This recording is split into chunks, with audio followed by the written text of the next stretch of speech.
you're kind of wondering, it's like, why couldn't the Bigetron close the game out? I mean, you're looking at the wave clear that's available to Blacklist International. They're able to constantly extend the game until they're ready, until they hit the critical mass of items. And the critical mass of items do come in to the point at 20 minutes, whereby goal lead never really makes sense at this point, whereby it's just about item swapping, it's just about those final few team fights, whereby Blacklist International, they secured this Tempest Dragon, and all, in the end, was in favor of the PKL squad. Yeah, I think this was at the moment that they were able to take down China, that one. Yeah, right there, right there. From that brilliance on Dragon's hero and taking down the China, it was a very crucial kill for them. That was pretty much it. I mean, they don't win that one. You were talking about this game being extended about 10 minutes. I think you're right, right? It really came back to that channel just staying alive. Zan just a little too far up, and of course, Dragon / Golden Kite, whatever you want to call him, getting that kill on that one, absolutely huge at that stage. It was absolutely huge, and it really removed any point of contention coming in for the side of Bigetron by Vitality to really hold the line against those Tempest Dragons marching into their base here. But all in all, good day for PKL fans because you finally landed your first series win. But on the flip side, there's bound to be people that's sad right now because Rookie, I can probably sense it right now, he's pretty down the dumpster. Yeah, he will be here with us tomorrow. Yeah. We'll wait for his reaction when he gets here. Yeah, I think the biggest thing though is just to stay calm, cool, collected. I mean, you still have the playoffs tomorrow. That's not going to change. If anything, this is like a learning experience, right? Losing like the way they did, they had so many opportunities to potentially end the game and come back, right? I think that they need to think about the positives more than anything else. That I would agree. And probably adapt some of the plays that the other teams had. Well, ladies and gentlemen, of the Quill City Mall and on the online broadcast, we'll be going for a short 15-minute break. Go get your drinks, go get your snacks, and we will see you later.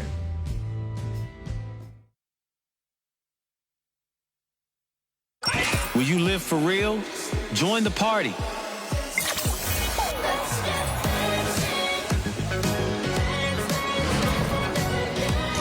Make the whole street a party and add disco balls.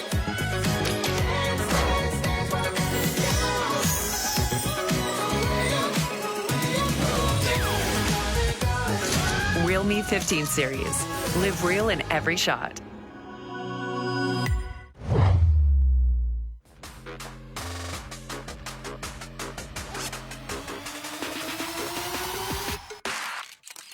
Why are you here? Indians okay? No one can challenge Malaysia. Philippines is the best country in the way. I'm here to prove that Indonesian always on top, always. What makes your nation stronger? We have our flag in our chest, and this is makes us stronger.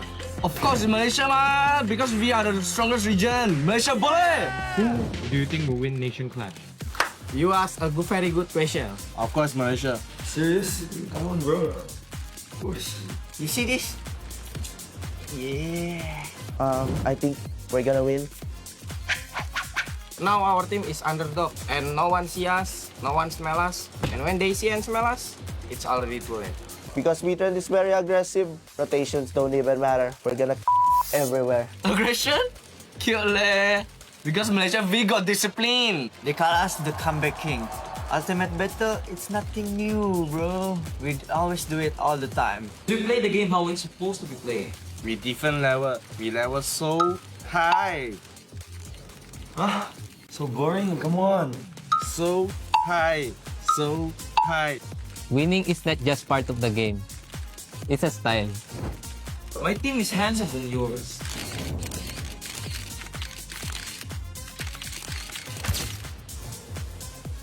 Indonesian smile is the best, bro. You want some proof?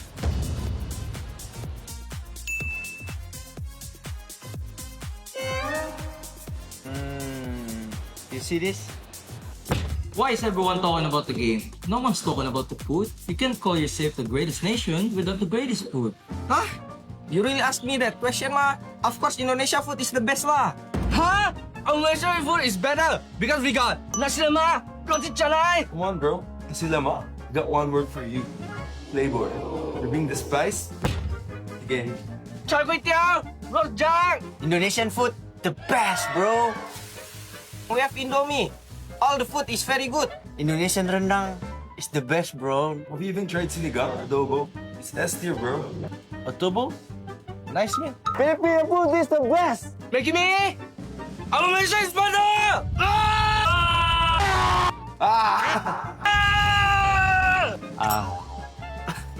Wait. You are just better.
Caught you! Do not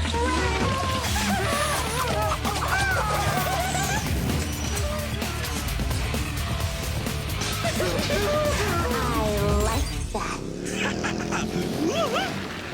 Hey! Hey! Stop! You!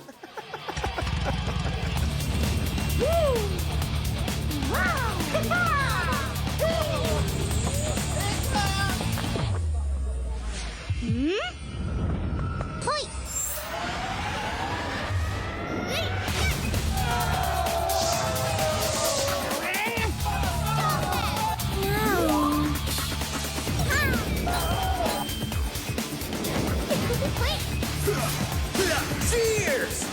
The cursed name, Kaiser.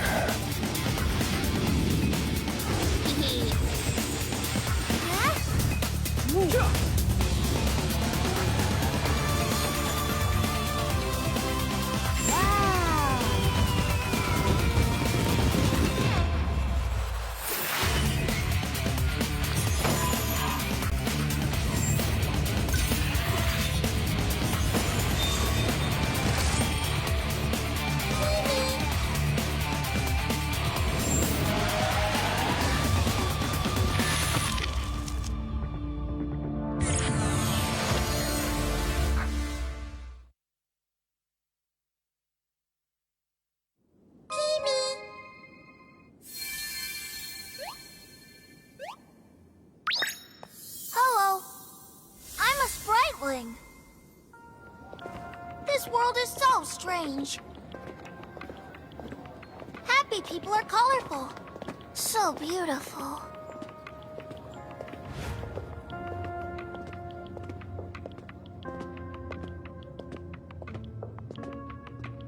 Are those their negative emotions? Ah, so scary! Huh? Oh, let me chase away the unhappiness! Spriteling strike! Ha!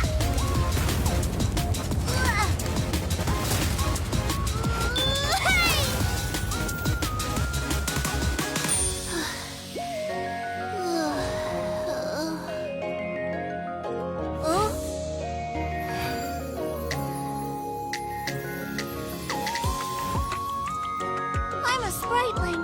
With me around, you'll never be unhappy. Ow! That hurts. Thank you. Let's be friends. Get him! Get him! It's fine. Let's play another match. Charge! Welcome to the world of spritelings. I'll take you to our annual Spriteling Festival. Enjoy HOK and release your unhappiness. The world can't be without spritelings.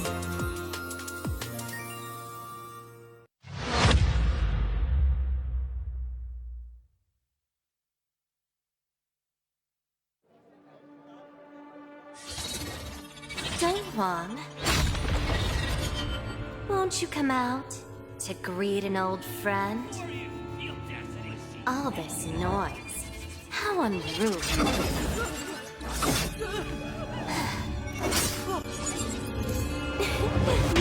My, such a grand ceremony, and yet it's become such a mess. Let me help you tidy things up.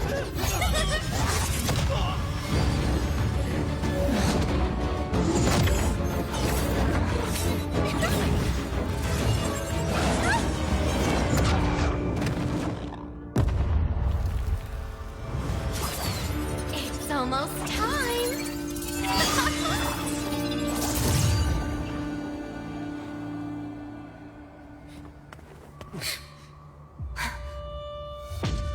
Hang in there.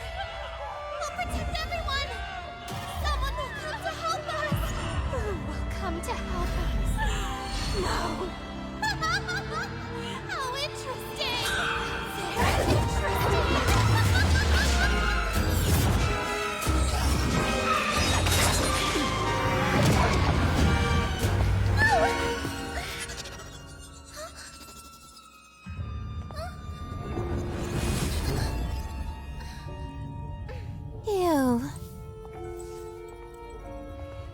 Do you always cling on to him?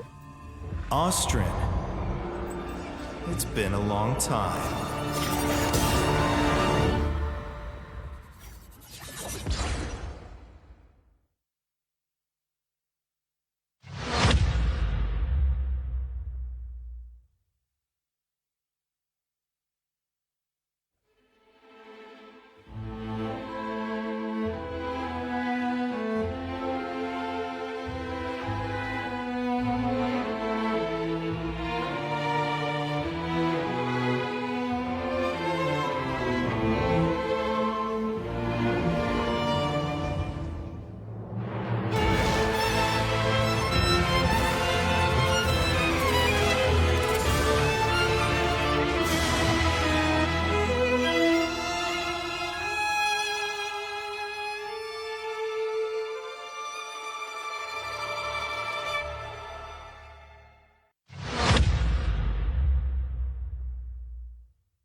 Will you live for real? Join the party.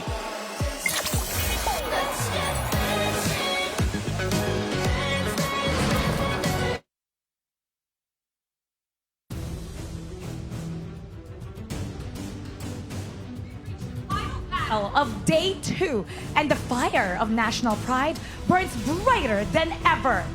Two nations stand tall, driven by redemption and the will to finish strong. One side brings unshakable passion, and the other carries a spirit of growth and hunger.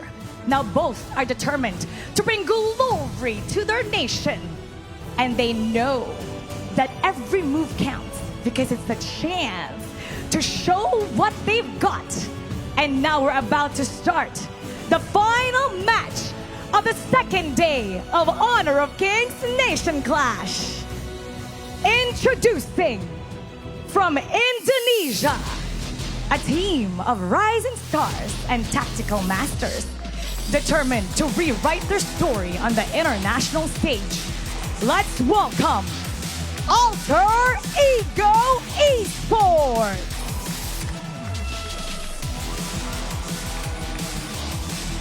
And returning to the stage, representing the Philippines with unshakable heart and momentum. They're showing us why they belong here. Let's make some noise for Wetrnd!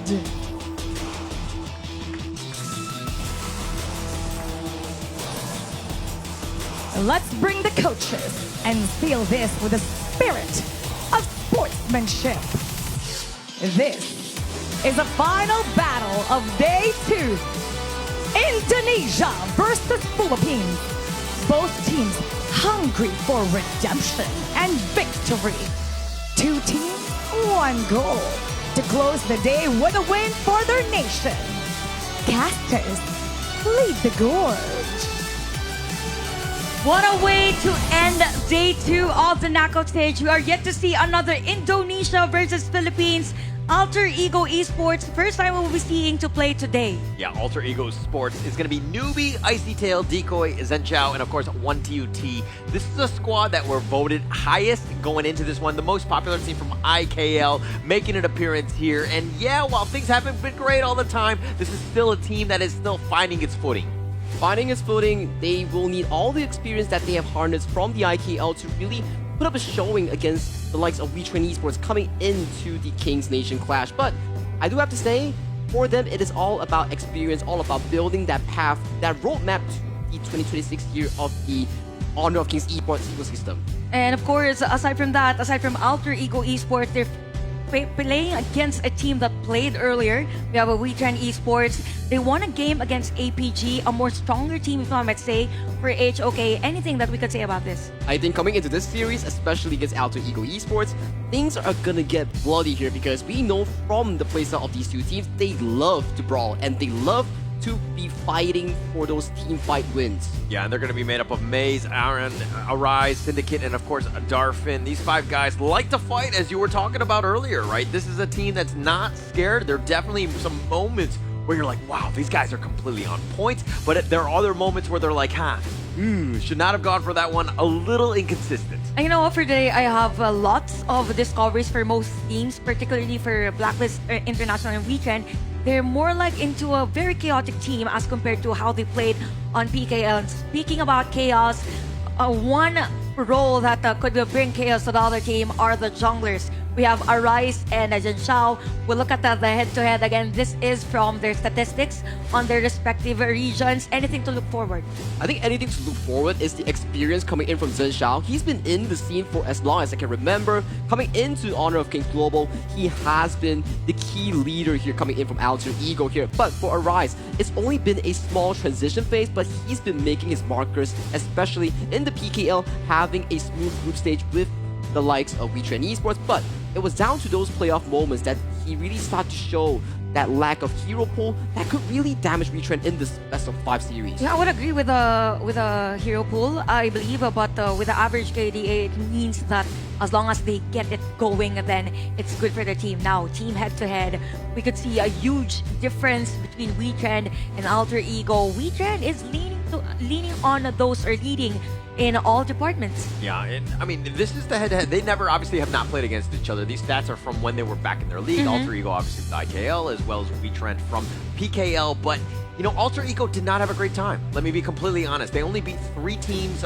in the IKL in the regular season. Mahadewa, Ravoin, Esports, and, of course, Onic on this one. So it seems like this is a team that really hasn't really been able to gel well yet. But they're here. This is a great experience. Yeah, you might take some L's, but you gotta learn from them. It's the learning experience that matters coming in for the side of Alter Ego Esports and also for the side of Wetrnd, because in the end, yes, you do not qualify to the KIC, but being able to play for your region as the representative of the most fan-voted team, this is where you show off, and you show off hard. And at the end of the day, it's the learning experience that matters the most for these two teams. But I gotta say, for Alter Ego and even for Wetrnd, there has been a lot of potential in terms of how they strategize against much stronger teams. And we really have to focus on how they draft, and we will have the side selection. For Alter Ego, there will be on the blue side, and red side is going to be Wetrnd. If we look at all the data that we had from day 1 up until the previous game, are there any factors, or is this a huge factor, the siding of the picks and bans? I think it comes down to draft. I think it really comes down to the overall strategy. Obviously, it's a best of 5. It's a longer series, so they can kind of play around. It's not the end of the world, but to your point about how the fact that, like, you know, you're learning from those losses and all these things. I think for both of these teams, the biggest thing is they want to stop learning. Right? I think they want to get the other team to start learning a little bit more because they're sick of it. The rivalry is real, especially at this Nations Clash. And you have to think towards the IKL side. They already lost the series against Blacklist International, so what they want is for Alter Ego to claw back one series against the PKL representatives. Yeah, because that's 2 Indonesia versus, 2 matches wherein we have Indonesia and Team Philippines. So blue side is going to be Alter Ego. Again, blue side is Wetrnd. We've mentioned about the heroes that we've seen all throughout KNC. And we are seeing for Alter Ego, they will ban out Dolia and even Mai. And this opens up a lot of heroes for the priority pick. Even for Wetrnd, they ban out Arlie. So are we expecting a specific hero for Alter Ego coming to this first pick? I mean, you might want to be looking at your clash lanes at this point. I think that's probably the general consensus of where you want to. I mean, no farm laner, in my opinion, is really worth taking. Maybe the Pei, and that's another a good ban by Wetrnd there, by Exosen in terms of the coach there. But the Luna, it looks like they want to go high flying. Let Zhen Xiao fly. When we talk about Alter Ego Esports, you definitely got to put your focus on towards Zhen Xiao. He's been in the scene and he loves those jungle assassins here for side of Wetrnd.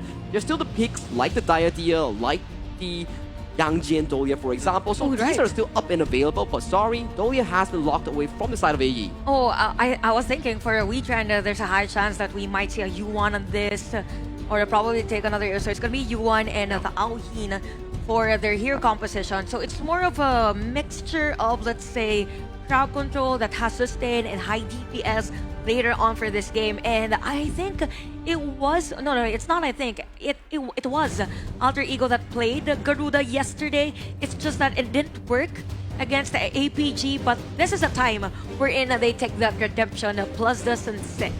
Yeah, I'm not a huge fan of the sunset top, if I'm going to be completely honest. I feel like it's really fallen off. It just really hasn't had that impact. That cooldown takes forever, right? And the laning isn't as great as well, so he kind of falters in that one-on-one matchup. It's a great situational pick for later, right? I don't know if game one is you want to set the tone with a hero like of this caliber. I'm kind of confused, Sagi.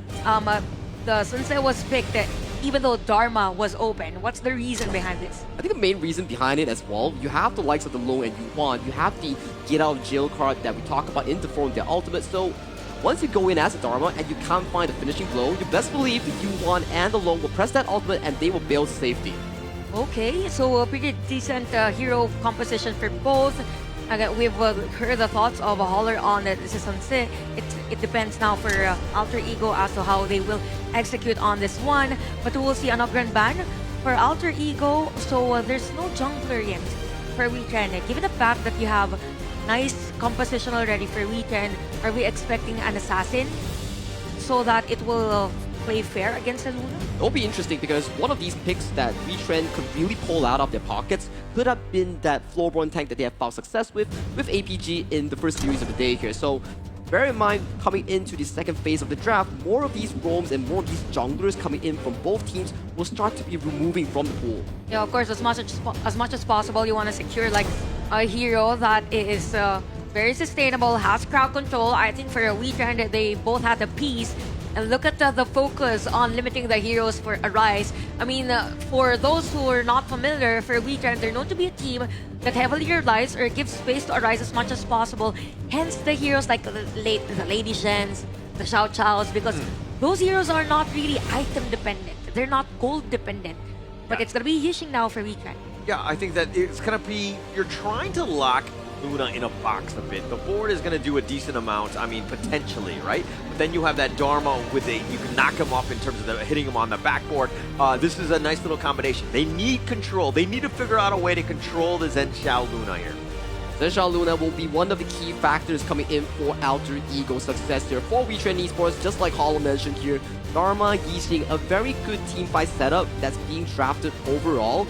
It really resembles the PKL plays that we talked about, that they love to fight and they like to bring it big. All these big setups coming in from both Aaron and also Syndicate might just be the success factor, the storyline that we will be seeing coming in for the PKL fan favorites. Nice point on the teamfight-centric type of lineup on Wetrnd, but there was an answer for Alter Ego. Now you have the secure and very good in terms of the sustain, in terms of early laning. At least there is the support and crowd control. Now for Wetrnd, it kind of feels like they're lacking damage in the jungle area since they would be up against a Luna. And I mean, it's a good round-out draft. You have a lot of the stuns and everything that you kind of need. Wetrnd, though, it looks like they're going to go a different way. Let Musashi fly on, Arise, right? I think that he's going to be great on this one. Getting to the back line. If Luna gets caught out, they might have a bit of an issue. So at Alter Ego, with all the stuns galore, you got to make sure the Luna is still up. And all the setup coming in from Wetrnd here, it puts Alter Ego into a much more defensive option that we talk about. With the lock off Arise on that Musashi, your spell 1, the Illuminating Slash, can also block the bolt coming in from Sun Ce. Yeah, if you're able to time that. I mean, we've seen that. It's definitely a skill play. It's not the easiest thing to do. Now, looking at the draft alone, I want to ask you guys, who's going to be on the edge in terms of the early game? Early game? I'm looking through. I mean, Alter Ego kind of, it reaches out to me on this one. I just feel like the Gerudo can do some work. The D-Renge is okay, but, it's a bit of a mix for me, 50-50. Okay, it's a 50-50 in terms of the hero composition. Again, game number 1 is very crucial on building that momentum for Alter Ego. Of course, they were able to watch that game of Wetrnd, the first match that they had at KNC. Now for Wetrnd, there might be some emotional boost because of that win from Blacklist International earlier against APG. Again, this is nation versus nation. Indonesia versus Philippines. Quick predictions, gentlemen, for this match. She's putting us on the line. She's putting us on the line. On the lines. Okay, so logically speaking, Wetrnd has a much better draft compared to the side of Alter Ego. But Alter Ego, in terms of the laning phase there, one TUT and Decoy on the D-range is a secure combination. It does put a lot of pressure against the likes of Darfin on that low. Yeah, I mean, for me, it's all about this Musashi here. I think that it's a nice counter to Luna when he wants to jump in, gets to that back line.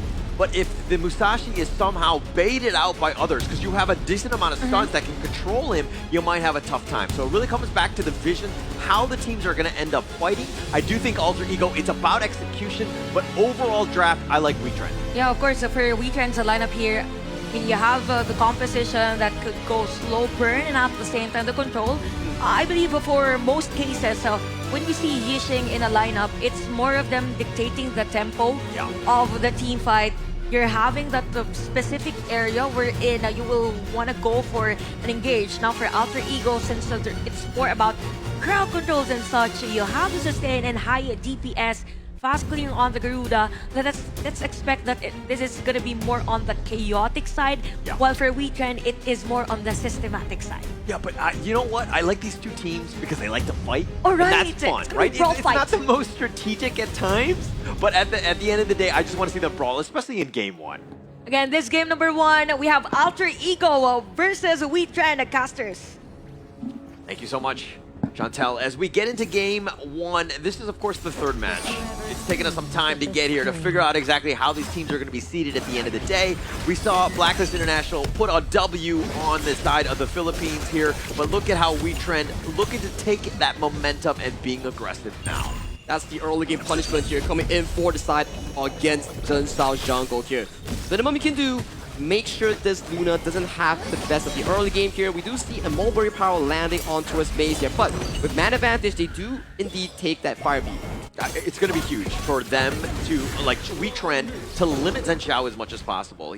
This hero is so buff dependent. If you're constantly stealing and then putting it on a timer, as we've seen other teams are likened to do, you could put some serious pressure on. But now Decoy in a bad spot. He's going to be focused. They're taking liberties, pulling him back, and Aaron makes the rotation and gets first blood. Beautiful prediction coming in from Aaron. He was so darn patient on that Taker's Liberty. He waited and he put it at the best position to limit the escape coming in from Decoy on that secure. Yeah, and I mean, Decoy tried to get away to safety. He was just going in. He doesn't really have enough to kind of use that mobility to the maximum right now. There's no really brushes. So again, Decoy getting caught out. Not the worst thing in the world, but again, you don't want to handicap your own team to start things off.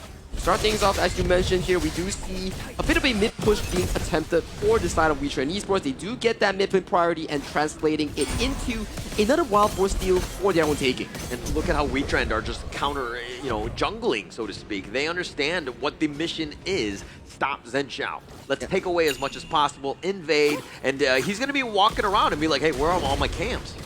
Yeah, that's the sad part where you're playing a weak side jungler here coming in for the side of Zhen Shao, where you don't really have much of a priority here as newbie here, getting stun blocked by Maze Spell 2 here. That Mournful Temple putting a bit of a pressure on towards the mid lane coming in from Alter Ego. Yeah, putting pressure on, but again, Zhen Shao will take that mid lane and make his way down. Now, if we're talking about this Garuda hero, right, it's a little bit new. It seems right now they're prioritizing everything into the Luna Zhen Shao, which is smart. But Garuda, you need some sort of farm, right? You need some sort of farm. You need those few items to really start yourself to get going, get that Massive Agony, get that Frozen Breath, and then you start to slowly but surely attempt these mid lane fights that we talk about here. And once again, mid wave being cleared up allows the rotation coming in for the side Wetrnd Esports here, but Zhen Shao has no smite. Yeah, no smite, but the dual death right on top. The flash forward by Aaron, he actually misses the taking liberties, and Zhen Shao will survive. Look at it, re-engage here coming in for the side of Icy Tail. Nice little boat though, and it looks like Icy Tail making the action happen, get the connection onto Arise, but Icy Tail, he's trying to get back to safety. He's gonna go down. I think it's much more of a miscommunication here coming in for the side of Alter Ego here. You have Icy Tail going in, but the other members of Alter Ego, they are backing away to safety here. But Zhen Shao making a critical mistake here, does not in fact reset that new move. Yeah, and Syndicate was looking to potentially go. The taking liberties now is going to be shrugged off by Zhen Shao. They were not able to get the Crimson, so Alter Ego making moves, but not really getting any sort of conversion out of it. It's looking really good for the side of Wetrnd Esports here in this early early game. Before the 4th minute mark, we're looking at a 1,000 goal lead in favor for the side of the PKL fan favorites. As we see, Decoy getting a bit of a poke onto his base, but it's just a roamer for roamer sort of HP. Trade here, not the best of the situation coming in from AE. Yeah, it's like a pillow fight at the end of the day, right? Not really too much damage, but Newbie needs to be careful, and it looks like with that Imperial Order stopping them from any sort of assault. But now the 4-minute Tyrants, Decoy is still up in front, providing that vision. The Mulberry Power is going to be missing. The board gets nothing really happens, and Wetrnd let that one slip under them. Yep, very uncharacteristic stuff coming in from Wetrnd Esports. They like to fight at these objective points, but giving away a free objective over to the side of AE, not what you really expect coming in for the PKL team. Yeah, not what you expect, but at the same time, AE are like, hey, actually Wetrnd, there's some gaps. We can come back in this game, we just need to play our game, take advantage of what they have, and this net worth lead, while it's only 1.2, it's still far from over. And Syndicate going in for the potential invade. Yeah, the Wings of Judgment right on top of this one. And Arise goes, uses the Duel of Death, but he's in a bad spot. He's being focused. One more shot, and he's not able to go. No, he gets picked off. Zenshao says, I will take that. How dare you invade my jungle? The Unending Sorrow by Maze, and he will be back. Ooh, a big pickup here coming in for side of Alter Ego here. Jungle is still wide and available for their own taking here. Arise down for the next 5 seconds here. Zenshao has much more control and even almost a 2-level lead against his jungle opponent.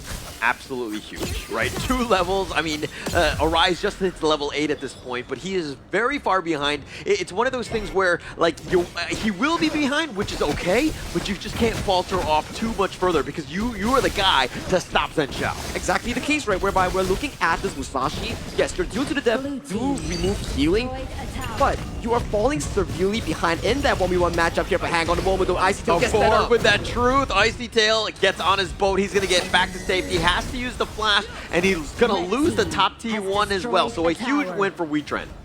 Not as bloody as I expected here. They are trading blows across the map very systematically. And right now, take a look at Zenshao here, casually invading the Azure Golem here because they know for a fact more numbers have shown on towards the top side. That allows AE to get this Azure with no contention. Yeah, no contention whatsoever. Zenshao just dealing with those minions, and this lead is starting to grow even further. 1.2 just on him in terms of that laning matchup. But let's talk a little bit about 1TUT as well as Darfin. That matchup here, the D-Renjay versus Balloon. Who are you giving the edge to? In the early game, it's much more consistent coming in from 1TUT on that D-Renjay, but going towards the late game, that's where Darfin getting all the items, 3 to 4 items. Once you complete that Starbreaker into the Axe of Torment, then you will start having much more damage coming in towards this loom. Yeah, and I think that late game they're going to be happy if they're able to get there, right? So it's up to the rest of Wetrnd. Again, I mean, the way that they're putting pressure on and taking these towers is just going to be gravy for them. Zenshao right now is looking for to take his own towers, and he's not really able to find it other than that top T1. The worrying point coming in for the side of Wetrnd Esports is that the jungle is starting to look like a slow bleed here. We are starting to see Zenshao controlling more of these objectives, controlling more of these buffs, putting Arise further and further behind in that gold department. Yeah, it's all about slowing him down more than anything else. If Zenshao gets out of control, it's going to be a problem. They have a lot of momentum, a lot of that speed and mobility, which is going to be tough for Wetrnd to go, but they've got the box. They find 1TUT. He's in a bad spot, but they do get enough. They have the damage on the Syndicate, but 1TUT does fall in the end. Darfin is now here. They're knocking him around, and they find Newbie, and Zenshao over the wall. He's going to be fine, and Decoy is just looking to back off. Hits him with the Mulberry Power. Maze is limping away. He's going to be picked off as well, and it looks like they're going to continue on and find Darfin as well. Decoy living up to his name as being the decoy, but he gets picked off. Big fight win here coming in for the side of Alter Ego here. It was initiative coming in by Aaron on that Roll is my board, but 1TUT and Decoy immediately reacting with their crowd control, eliminating Syndicate before he could even do anything in those team fights. Oh, they're taking liberties, finding Zenshao. He's locked in the box, but Syndicate is there and not able to find the target onto Zenshao. Icy Tail looking to just run away, not able to find it, and you want to kill Sagi, and you're getting some. This is what we're talking about. We want bloody wars between these two teams here because based on their playstyle, they like to fight for control. But so far, 5-5 in terms of the scoreline here. 1,000 in favor for AE. Yeah, and the Tyrant now going to be picked up here, and it looks like Wetrnd are making their way. Newbie's nearby, can throw out that Wings of Judgment, but he's not going to do it. Arise taking the Tyrant. Yeah, free timer up for taken here coming in from Wetrnd Esports. That is the final one before we go into the shadow objectives here. So right now, it's still looking pretty darn close between the two teams, but jungle control still in favor for AE here. You can see Zhenxiao, uncontested, unbothered, another Crimson Golem going to his pockets here, but take a look at Icy Tail. He's looking for a big boat. Oh, the unending sorrow, and the boat is actually not going to really hit, and it looks like they want to go. Zhenxiao is going super aggressive, and he's going to get away as well. They take the mid T1. Things are looking gravy for Alter Ego. It's looking insanely good for Alter Ego as goes over, Zhenxiao is not over. And he decides to go in. He's not able to find it. He eventually gets it with Decoy's play, but Zhenxiao sacrificing his life. I'm not a huge fan of that trade. The little Angie Spriteling there, landing the last hit onto his Aaron. Not on my to-do list for this upcoming game here, but check it out. The Syndicate here does get caught towards the river here, uses the Formless Mantra to get away, force out the Flash to escape towards safety here. Icy Tail, with that boat, doesn't really find much of an engager. Okay, if all of those spells were able to be coordinated properly and stun-locked him, with the Wings of Judgment doing that damage, they would have gotten the kill. Everything was just thrown, and like literally he was Matrix dodging everything. He was dodging a lot of those things here, but that was the expense of his flash. So no flash for Dharma going into the 10th minute team fight. Not what you really want if you are a fan of Wetrnd Esports here, but we do see some of the rotations here coming in for the side of Wetrnd. They put their focus on this Shadow Overlord. Yeah, and they're prioritizing it. The truth, right on point on this one. They're doing some work with that board. Icy Tail is sucked into it, and they do get the damage with that duel to death. He's going to dash away. Maze is there on the side, providing that vision and opening it up for the Shadow Vanguard. Very clean board here coming in by the side of Wetrnd Esports mid laner. Aaron, once again, clutching it up. Lock into, getting Zhenxiao, getting Icy Tail, forcing the trade to be in favor for the side of Wetrnd. Yeah, and Alter Ego just burning down the Shadow Tyrant as well. They want to do this quickly. A Decoy getting back with using that Ride the Wind to safety. And with these Vanguards pushing... okay, let me ask you a question. Do you like Shadow Tyrant better than Shadow Overlord? I think it comes down to what you're looking for, right? If you're looking for minion wave pushing, definitely you would go for that Shadow Overlord. But if you're forced to fight for one item, you're definitely going for that Shadow Tyrant because you get the buff and you can fight the enemy over control for something else. Yeah, okay, all right. So everyone's a little bit different because in this one, it looked like Wetrnd really wanted that Shadow Overlord, and they did pick that one up, but it's still one of those things where it's like, okay, it's part of the overall strategy more than anything else. They do play their cross side, they do get that Shadow Overlord. That's what makes Wetrnd so smart, right? They're not only blindly going for that Shadow Tyrant, because to go for that Shadow Tyrant, you have to go through multiple layers of vision that's being set up by the side of AE. Yeah, they have a lot of that vision. I mean, they have the lead as well. They're up about 500 gold. Again, a bit of a wash at the stage, not too much to worry about, but they need to protect their jungle. That's when things are going to start to accelerate in favor of either of these teams. But right now, we're looking at a 7-7 at the 12th minute mark here with a slight lead towards Alter Ego here. Yet to have the biggest fights to break out. But once we do have one of those, things could just go either way between these two teams. And it's just basically when Zhenxiao is like, hey, I'm comfortable, I'm 6-slotted, let's go, right? I think they're just waiting for that moment. He's already hit level 15. He's starting to kind of distance himself from Arise in terms of the net worth. He's got a 2K lead. He's got almost everything that he wants, but he probably just needs one more big item before he's really comfortable. Potentially the Splendor that we talk about here, or like the Breakthrough Rope, or is that a Darfin as well? You're looking at almost 4 items completed on that low here. Once he completes that final item known as the Siege Breaker, he could be a potentially big deal here, going for the assassination, especially on towards Newbie here. The Duel of Death, he finds him, but do they have enough damage? The Wings of Judgment going to be used, just scattering him out. Newbie gets back to safety, but Icy Tail's going to be picked off, pays for his sins.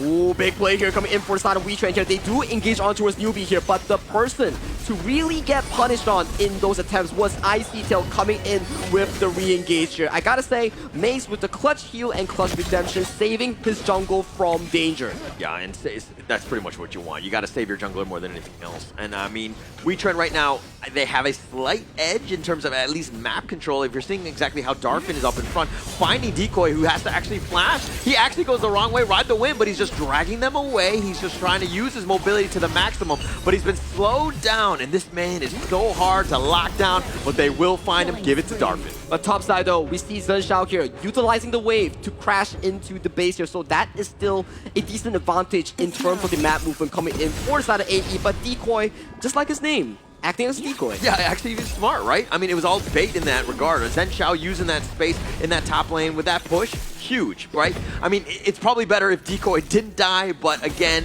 I think at the end of the day, it's about creating space. creating space for the upcoming objective here. The first objective that we are gonna have at the 14-minute mark will be that Shadow Overlord here, as Maze takes an Imperial Order to the face, has to back away towards the huddle that Wetrnd Esports set up in this top river. Yeah, Maze doing his job by taking everything to the face, right? As a roamer, sometimes you just need to provide that vision. You have so much to say, but now the duel of death, they find Zen Xiao, who uses the passive, was trying to stay alive. Not going to be the case. The unending startle, the infinite vast is right on top of this. He wants to go aggressive, and he will be right on top of this. They find Icy Tail, arises, get whittled down, and not enough damage. 2 members down from Alter Ego. Critical mistake here coming in for the side of Zen Xiao here. Arise with the proactive plays, catching out the jungle main here with another engage coming in from Syndicate, but they do not find their marker. Darfin going in for the play, catching against the DRNG. Oh, you're trying to fight this 3 versus 5. 1 TOT is already down. What are you doing? Wetrnd is at full strength. You're trying to take this fight 3 versus 5. Terrible decision by Alter Ego. Terrible decision coming in by the IKL fan voted team here. It is looking dire for them as we are looking at a potential second objective being started by the side of Wetrnd Esports. Yeah, the Vanguard pushing on all fronts. This is going to open up the game even more. The Shadow Tyrant looking to go the way of Wetrnd, and just like that, opening it up. I mean, if you're down members, you cannot be consistently fighting or trying to force the issue. That was really risky coming in for side of Alter Ego here, but in that exchanges, it does allow Wetrnd to further pick up these objectives. And right now, look at the bottom wave here. Vanguards are crashing into mid and bot side in favor for the side of Wetrnd as they're looking to take this tier 3. Yeah, the Shadow Vanguard still up in front. They're going to try to just zone that away. The bottom T3 with that Flaming Palm doing some serious work by Darfin, taking that one down very easily. They rotate to the top lane. Top lane, next location for the side of Wetrnd to really find their marker here. Zen Xiao going in with the New Moon has to back away towards safety here, but they do in fact survive against the initial Shadow Vanguard push here for the side of AE. Goal lead is still about a 2,000 deficit. They still have those opportunities to really bring back the game to an equal.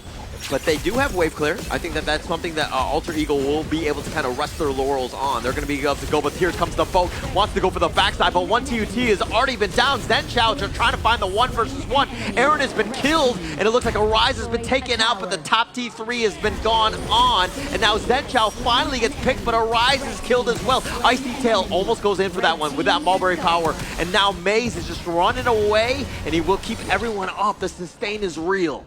Zen Xiao did manage to find that flank just like what Arise did, but in the end, that's a 6-slotted lone we're talking about. 7-1 and 4 on Darfin here. He is looking to end the game with this potential final push as Decoy gets set up. Oh, with the truth, finding Decoy, he's not able to dash away the Mulberry Power one last time, but Syndicate taking him down. Roam lives do not matter as he goes there, but Icy Tail trying to deal with the minions. It doesn't look like it's going to happen. Wetrnd will take game number 1. Legendary performance here coming in from both Aaron and Darfin here, setting up the team fight for their team success as PKL fan favorites take game number 1 against Alter Ego Esports. Definitely on that game, it was a battle of attrition between both teams because some parts, it was Alter Ego leading the charge against Wetrnd, and I kind of feel like for these cases, if it stretches into a longer game, because in PKL, we tend to have longer games.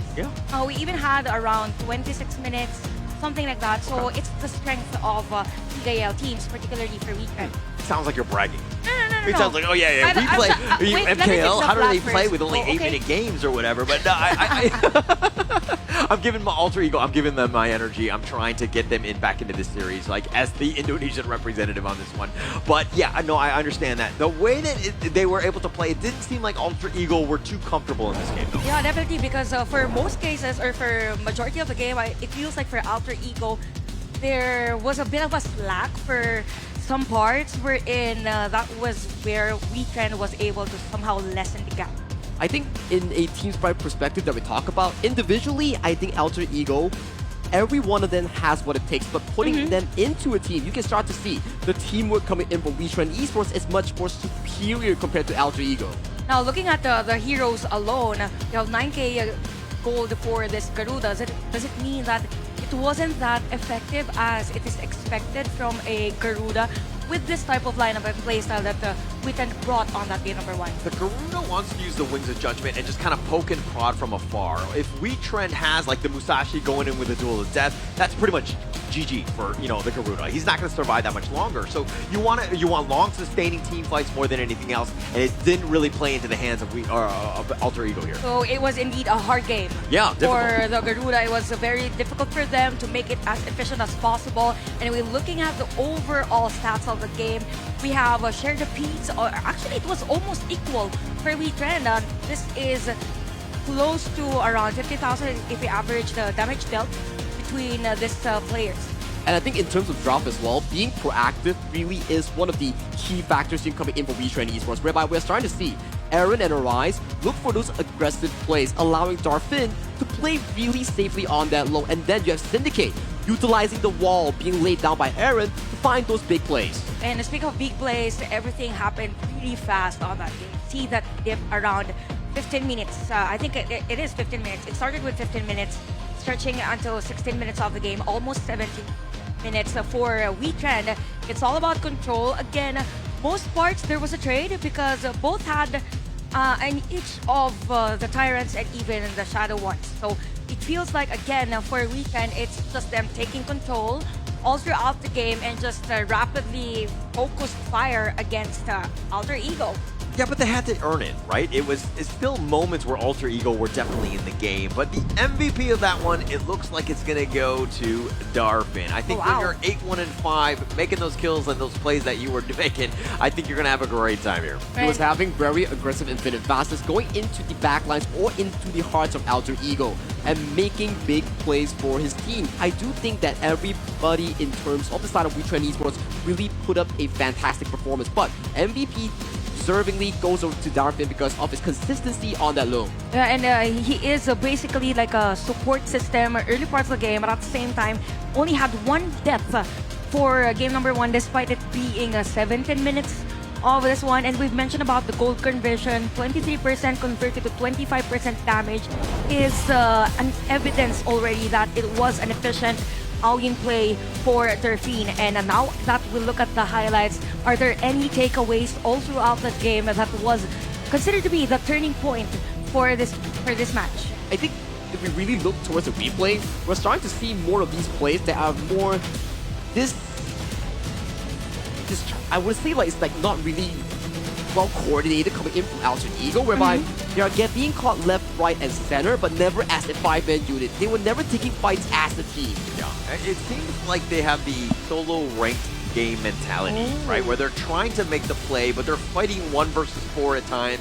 The numbers that you're seeing, you're just not going to really win too many of those things. It's one of those things where I'm like, hey, if I'm going in, I need to make sure that like 2 of my buddies are going in with me, right? We ride together, we die together. Exactly. You need like all 5 of them to be on one same page here. But coming into these team fights, you can see mechanical prowess coming from Zhenshao, coming in from the likes of Newbie. But if you put them as 5 together, I do think that Wetrnd Esports in this game number 1 only does outshine AE in this case.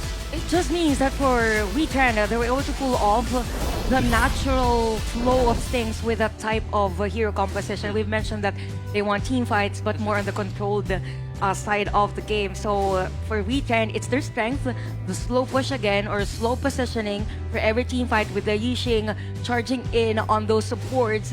And they kind of made a way to have that playing area with the sports. And with you restricting yourself that, okay, this is the only place that we will have a team fight, then it's the discipline already that is being shown by Wetrnd on this game. Now that Wetrnd won a game number 1, and we saw that it was a pretty close game, early game, okay, what do you think AE has to do to take that control back and somehow sustain the lead that they have for most parts of this game number 1? I mean, coming into game number 2, of course. I just think that they were just, again, just the individual play that they're trying to force it down. They were very impatient. That to me says, dare I say, like kind of like an immature team, right? They're not really well generated. They need to be patient. They need to just be like, hey, when are the fights that we're going in? Why are we going in? Is there some sort of value and that we can get out of this? So it's like weighing which better trade will you have, weighing what is best for your team, that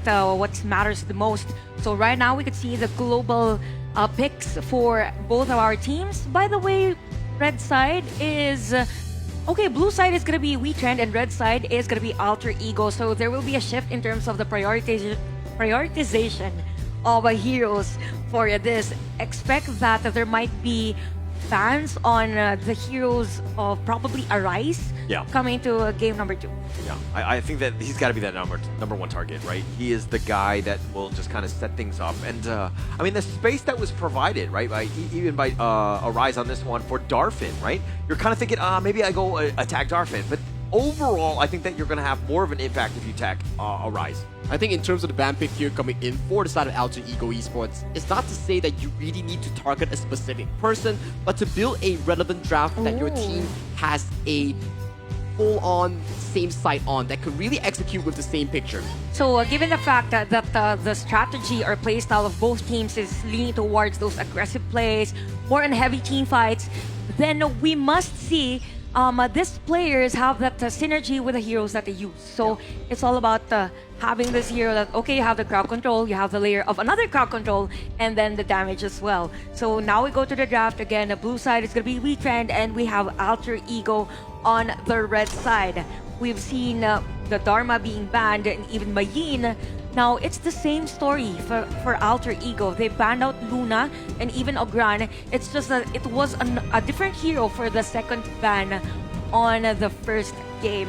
What's going to be the priority pick now for Wetrnd? Yeah, well, again, you're kind of seeing what Alter Ego want to do, and it's going to just attack Arise in the draft as much as possible, taking away the Luna as well as the Ogran, both heroes that he likes to play. And now with that first pick, you're probably looking for more like an Arlie, some sort of, maybe some Byron, but okay, Pei's another one to really set the pace. Setting the pace coming in for the side of Arise, we've seen how he's able to really maneuver around these team fights on those tanks, like the Flowborn tank, like the Monkey, for example. But coming into this game number 2 of the Best of 5 series, he's trying to show a different sort of draft here. We're starting to see some of the fighters here in terms of the Musashi, and then in game number 2, the entire draft is revolving around the jungle player for the side of the Pei pick. Oh, okay. You've mentioned about the Arlie.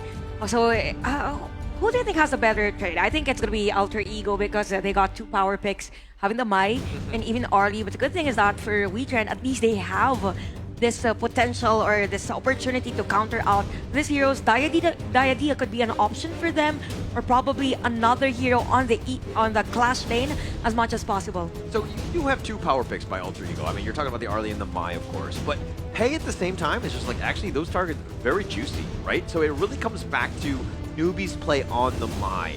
How much pressure, how much presence is he able to defend his own jungle because he needs to keep him away? I totally agree with what you have mentioned so far, because Mai Shiranui, yes, it is high in terms of the priority, but it comes down to the execution of the player itself. Does he have the micro ability to pump up the big plays that we talk about, the multi-man kicks, the multi-man setups, that comes in the form of newbie in that mid lane. Yeah, but also look at the fact that they picked up the Byron as well. The Byron-Pei combination, very strong. That top side, that Clash lane, pretty much owned. Now you're almost be able to invade whenever you want. You have a lot of pressure here. Definitely. That's why for Alter Ego, as much as possible, they want to speed things up for this Arlie, so at least they have Shredder all throughout the game. Since you have tanky heroes on the side of Wetrnd, Lianpo has been banned for this one, even Agudo, so there is a restriction now or limitation in terms of the heroes that can be used on the jungle. So I was thinking probably a Ching or not, unless AE will ban that one out and have another hero that they can use, because Lolia and Yang Jan is still open. I'm just not sure if they will pick that one out. Diadea has been banned by Alter Ego. Yeah, actually, it's kind of funny the situation that happened, because Alter Ego banning out the Ogren and just attacking Arise, but Ogren is kind of looked at as the counter to the Pei, where you just slow the game down, you wave clear, yeah, and then you have this late game monster when Ogren's ready, and so they banned it themselves, and they're like, actually, crap, we might be in a bad spot. We don't have a good counter pick here. Ooh. For the side of Alter Ego here, they will definitely need to put some focus on towards Zen Shao's hero pool here, but there are still the heroes like the Ukyo Tachibana, like the Musashi. There are traditional counters here, but Musashi has been locked away coming in for Wetrnd. Does the side of Zen Shao go for that Ukyo Tachibana? But we're getting our first Yao of the tournament here. Okay, Yao for Alter Ego, and we saw the reaction for some of the players from Alter Ego after that pick. If this is gonna be a cheese strat, if I might say, for Alter Ego, a specific player or specific hero that could counter out the heroes of Wetrnd. And now we're looking at the hero composition of Wetrnd. They're still lacking their mid and support duo. The idea has been banned. You still have other options. U1 is not part of that because it was them who used that on a game number 1. So you want crowd control as much as possible to stop the early and be upfront against the Mai. I'm not 100% sold on the Yao pick. I'm going to be completely honest. Plus, we have the crowd control, the moats, and the being picked up here. And it's going to make, you know, this Zhen Xiao's Yao even harder to play and to get away. I mean, yeah, you have Wetrnd to Dust, but if you get controlled, you're going to get stun locked to all hell, and then there's so much damage on top of you, you're just going to get blown up. You're playing with fire here if you're the hands of the Yao here. So Yeah. this Yao could potentially still be a flex pick here. We've seen players like in the KL side, they do play the Yao Clash Lane as well. So it's still an open angle here, but instantly denied, going in for the Guan Yu last pick. Okay, for this Guan Yu, again, another layer of crowd control for the side of Alter Ego, but it's kind of hard for them to pull this off, this type of lineup for Alter Ego. I mean, it would be like they have to consider everything first before setting up a play. So yeah, we'll see for Alter Ego on this. And now that we've seen the heroes for both teams, I've been asking the same question over and over again. What should we look forward on Alter Ego's performance in game number 2? I think all eyes should be on the Maestro Nui here, coming in for the side of Newbie here. Newbie will be the pivotal factor in making these big plays, setting up Alter Ego's early game success. But without further ado, let's hop towards the gorge. Game number 2, this is Alter Ego versus Wetrnd. Casters, it's your time. Thank you so much, Chantal. As we get into this one, look, I am not 100% sold on the Yao. Unless Zhen Xiao is just some Yao god that just takes over the game, I want to eat some dirt, so to speak, on this one. Return to Dust, all these plays coming in from Zhen Xiao will be quite interesting here, but early game invasion here coming in for the side of Alter Ego here. They do get that early game priority on the side of 1TUT right now. Starting to see more of these pressure here, but 1TUT getting caught out. Yeah, the Silky Orb, but I think he's going to be fine. The Heroic Charge is actually going to be on point. Syndicate has to flash away, starting things off very strong. We knew these teams like to fight, and they're going to go at minute 1. Very aggressive stuff coming in for both teams so far, but Burning Flash on top of Syndicate here, not what you wanting to see in these early parts of the game. And right now, Zhen Xiao is already level 4. All members coming in for Wetrnd are at the top side. He might just have to give away this Crimson, but on towards the flip side, first blood already for the side of Wetrnd. Yeah, he's gonna, you know, sacrifice his life, so to speak, giving up first blood, but the Crimson Golem is gonna be taken up by Zhen Xiao, so I think that they're gonna be happy with this. And look at, again, they're trying to funnel as much farm into this Yao as much as possible. Yep, funnel much more of the farm here. That is the Alter Ego playstyle we talked about. It is the funnel Zhen Xiao composition. Yeah. I mean, also you have 1TUT, right? Like on the early, you always have like that late game hero, right? So you have another option, which is key. Right, it really comes back to Newbie on this one. You were rightly pointing out the fact that he needs to have a good game. He needs to have that presence. Presence has been shown here with the Maple Dance. 1TUT does get out towards safety here, but that was really aggressive stuff here coming in from the AE marksman. Yeah, I mean, he needs to just kind of just keep on pace right now. I mean, the Darfin Chano could be a potential problem, especially when you're looking at the early. It's one of those things that's looked at as like a quote-unquote counter, but it's all about execution at this stage. Well, for the side of AE, if we were to talk about the overall power spike, it will come in the form of 2 to 3 items with 1TUT when Zhen Xiao gets going. For the side of Wetrnd, they need to play around Darfin and Arise's tempo. Once these two start to get items going around 12-minute mark, that's where Wetrnd are starting to look even better here. But so far, both teams in the early game playing towards their own comfort. And you're looking at what Zhen Xiao is doing. I mean, he actually had a level advantage. Arise just hit level 6. So if there's any sort of condolence right now, I mean, he's keeping on pace because Arise on the pay is going to do some work. Here's the Umbrella Outburst, the flash away maze. It looks like the Stampede, but he locked him inside the box. He went a little too far, plus you had the orb, and Decoy goes down yet again. I have many question marks, but that was not on my list here. Decoy, and that's a bit of a Decoy play that we talk about here, does sacrifice himself. It was very great so far, but Aaron, being taken down as well at enemy's base. Yeah, I mean, I think that they're going to be okay with that. But again, Decoy with that uncharacteristic play, just dive in the tower with the Stampede under, and he was just controlled and locked in. I mean, probably not what you want to do to give your enemy team more farm. Indeed not what you want to do here, but still a peaceful early game thus far. More fighting compared to what we've seen from the game number 1 performance. But if you're Wetrnd, if you're Alter Ego, it's still at a very early stage of the game as Icy Tail got to push back onto a Syndicate. Yeah, the force field suppression though. Syndicate doing some serious work. Icy Tail limping away. He got the worst on that one, but now Darfin taking some damage. The light step, 1 TUT, and this is why Arlies are very scary. Well, Arlies are very scary here. 1 TUT might be in danger here, has to use the lead step to back away towards safety here. No Unbridled Alpha is coming in for Decoy for this forfeited fight. Zhenxiao, once none of this, he's backing away, he's going for his Crimson Golem. Yeah, it's too far ahead. I mean, the damage is just unreal. They had the right positioning. So Wetrnd making them pay, taking that first big neutral. The Tyrants, I love that one to kind of really accelerate their farm.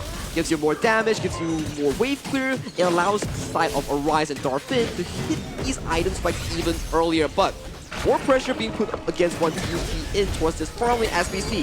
This Decoy getting pulled into the arms here. Might be a potential engage that we see on towards the side of the just the end, and now here he comes. Newbie making that play, and just the tip of the Umbrella Opera, and Maze walks into that one, stuns himself. He tried to sidestep, but the whiff of that ultimate is just so darn big here. Really good punish coming in from Decoy, finding a good play against Maze in that bottom lane. Yeah, it's not always about the size, it's about the motion of the ocean or something like that. I don't really know what that means. But, yeah, I mean, it's just getting caught out on that one. I mean, I think that's going to be huge for them. But Alter Ego, nice rotation by Newbie. He needs to have more of that. More of the side lane pressure being generated by Newbie is what we exactly want to be seeing. So 1 kill does go over to the hands of the side of 1 TUT. That puts a bit of a comfort for fans coming in from Alter Ego. Yeah, and I think Alter Ego are doing fine. I mean, they do have a 700 gold lead or so, but it's up to Wetrnd to really respond. I mean, Arise with that early game lead, not really doing what Pei should be doing, and that's kind of invading and making it uncomfortable. And you're seeing Zhenxiao in the enemy jungle. Taking away another Azure Golem from the hands of the Wetrnd jungler here. You can start to see this mid lane being a party, a fiesta coming in for both of these teams to really start collecting these resources, find those big fights. When you get the push, that's how you get things going. And I like it how Zhenxiao has been rotating across the map. It seems like this is a set counter play for against the Pei, who's very mobile himself. Zhenxiao is almost keeping step by step, almost out farming him, doing a great job keeping on pace. As we approach towards the mid game, we start to see more of these maps being split up between these two teams. You can see focus on towards Wetrnd is towards Darfin and also Arise. Focus on towards Alter Ego is to allow 1 TUT to get this absolute side lane domination. And here we go. It looks like Syndicate finding Icy Tail in a bad spot. He's going to be cannon blasting and stun lock the Umbrella Outburst, but Icy Tail dies first. The Rue Engine, and it's not going to catch him. It does have the Fox, and they find Newbie. They make it a pay, and Syndicate with a force field suppression looking to turn it up. He wants to go for this one, but now with the cannon blast onto 1 TUT, he gets picked off as well. Maze with the double, and Wetrnd taking 3 members down. Beautiful setup coming in for Syndicate here, and they are just going at it with even more kills as Zhenxiao gets hit by the Cannon Blast. Does get up alive with the return to dust, but with that fight alone, it puts Wetrnd back into a much more comforting position. Actually, but Zhenxiao like sacrifices his own body for Decoy, right? He gets hit by that Cannon Blast. If he sidestepped that, Decoy goes down. So he saved his friend, his buddy, and keeping him alive. So again, it's all about the extents. It's about the small minor plays, but now Alter Ego down. The value coming in by the Shi and also the modes coming into these fights, we can start to see Syndicate catching on towards Icy Tail, and the pull of the Silk Imprint coming in from Aaron catching Newbie. Newbie did get a 3-man knockup here, but the redirection coming in from Maze really set the tone of the team fight, allowing Wetrnd to come out on top. Yeah, Icy Tail though cannot get caught out. I mean, you gotta let Zhenxiao, maybe 1 TUT kind of set things, or Newbie, right? Just kind of set the tone, set the initiation, let the fight happen. Then you come in with a nice Razor Cavalry. But Aaron using his passive to dodge the Umbrella Outburst, but he's in a bad spot. He's gonna be picked off. 1 TUT with that damage. Ooh, splendid to dodge away to engage. Pretty good reaction, but there was no follow-up, there was no power to really save Aaron, so I don't waste the spell, I gotta say. I mean, you spend it, your ult, you got something out of it. You got that kill, Aaron is down, and now they have to somehow defend. Look at how Icy Tail looking for that flank, that mid T1 at half-life, and I think that they will be fine in the end. Look at Darfin here going for an aggressive push, and Newbie does not find his marker here. Forced to back away towards safety here as this is unfolding towards the top, towards the bottom side. Both junglers looking for those towers. Yeah, and actually Arise using that space. He's just all the way to the T3. Even Icy Tail is very low if he wanted to have gone, but with Newbie there, it doesn't look like Arise really wants to fight. He's going to use that split push to his advantage, creating space now for this Tyrant. Yeah, so far coming into this game, I do have to say, Wetrnd, although the goalie is not that big, but before 10 minutes, so far the map movement is still in favor, coming in by the PKL fan favorites. Yeah, definitely. I mean, they've been moving around. I mean, using Arise, he has about a 600 gold lead over Zhenxiao, who again has done well. Let's be honest on this Yao. The impact hasn't been there because the team fights haven't really been going their way, but Wetrnd now putting a pressure on all fronts. Icy Tail needs to find a good flank angle. He cannot be the one to fall first in these team fights because that removes the backline pressure generated by this Guan Yu over to the side of Chano or the side of Shi on the side of Wetrnd. A lot of different options of where you want to go, but the top lane is going to be pushing here. Arise is going to be back in his own jungle, consistently, constantly farming, taking what they can. Alter Ego on the hand. It looks like they want to rotate. They want some sort of action. They want a team fight, but they can't find one. We're looking at split map positions here coming in for both of these two teams as waves are starting to be set up prior to the 10th minute mark. 10th minute mark is where we start to see these shadow objectives as a game. They go in for the Storm Strike, finding one TUT. He's been picked off. Arise with a nice initiation gets the pick, but Arise will be traded away. He's going to go down, as well as Newbie and Decoy. He's going to fall. The nice little heroic charge, but he's all by himself, being bounced around. He goes in for this one. Aaron has to use his passive. He flashes away, and Icy Tail going down. 4 members down from Alter Ego, trading for 2. Wonderful engage again coming in from Syndicate, finding one TUT in those team fights, and then Maze coming in with the disengage to bail Aaron out towards safety here. Even though Zhenxiao was last to fall, but still 3-4 in favor for the side of Wetrnd. Yeah, Wetrnd, I mean, the lead is going to start to grow a little bit. It's about 1.5k. The Shadow Tyrant, the first of the game, and Alter Ego are nowhere in position. There's no way they can defend. But take a look at the top side here. We do see a trade being committed for the side of AE here. So, coming out of that fight, Zhenxiao did find beautiful return kills on the side of Arise, on the side of Darfin, that allows this Overlord to be traded with the Tyrant. Smart, smart. Understanding that, hey, actually we're down, but I cannot lose the value, right? I need to get something out of this one. We know where Wetrnd is going to be. Yeah, you got the Shadow Tyrant, probably a better overall value, but you're getting something at the end of the day. You're getting something, and that something allows you to have map pressure on the map. For the side of Wetrnd, their attack will be slowed down, and they will not be able to maximize that gold lead coming in with that Shadow Tyrant. Yeah, it's all about that gold lead right now. And Wetrnd right now need to play with the lead. They need to change things up, put a little bit even more pressure on. Alter Ego, on the other hand, need to counter this. They know what's going to happen. These Vanguards are there, so they're going to try to use that to create even more space. Space created is what we are talking about in this gorge right now. You can start to see Zhenxiao is always on the flanking angles here. He's looking for Darfin and Aaron here. Once they pay their spells in terms of the flash, in terms of the splendor, that's where Zhenxiao comes in, swoops in some kills, swoops in some damage, force them to back away from these team fights. That's how Alter Ego can find a way in these team fights. Yeah, and use that Shadow Vanguard as well to consistently put that pressure on.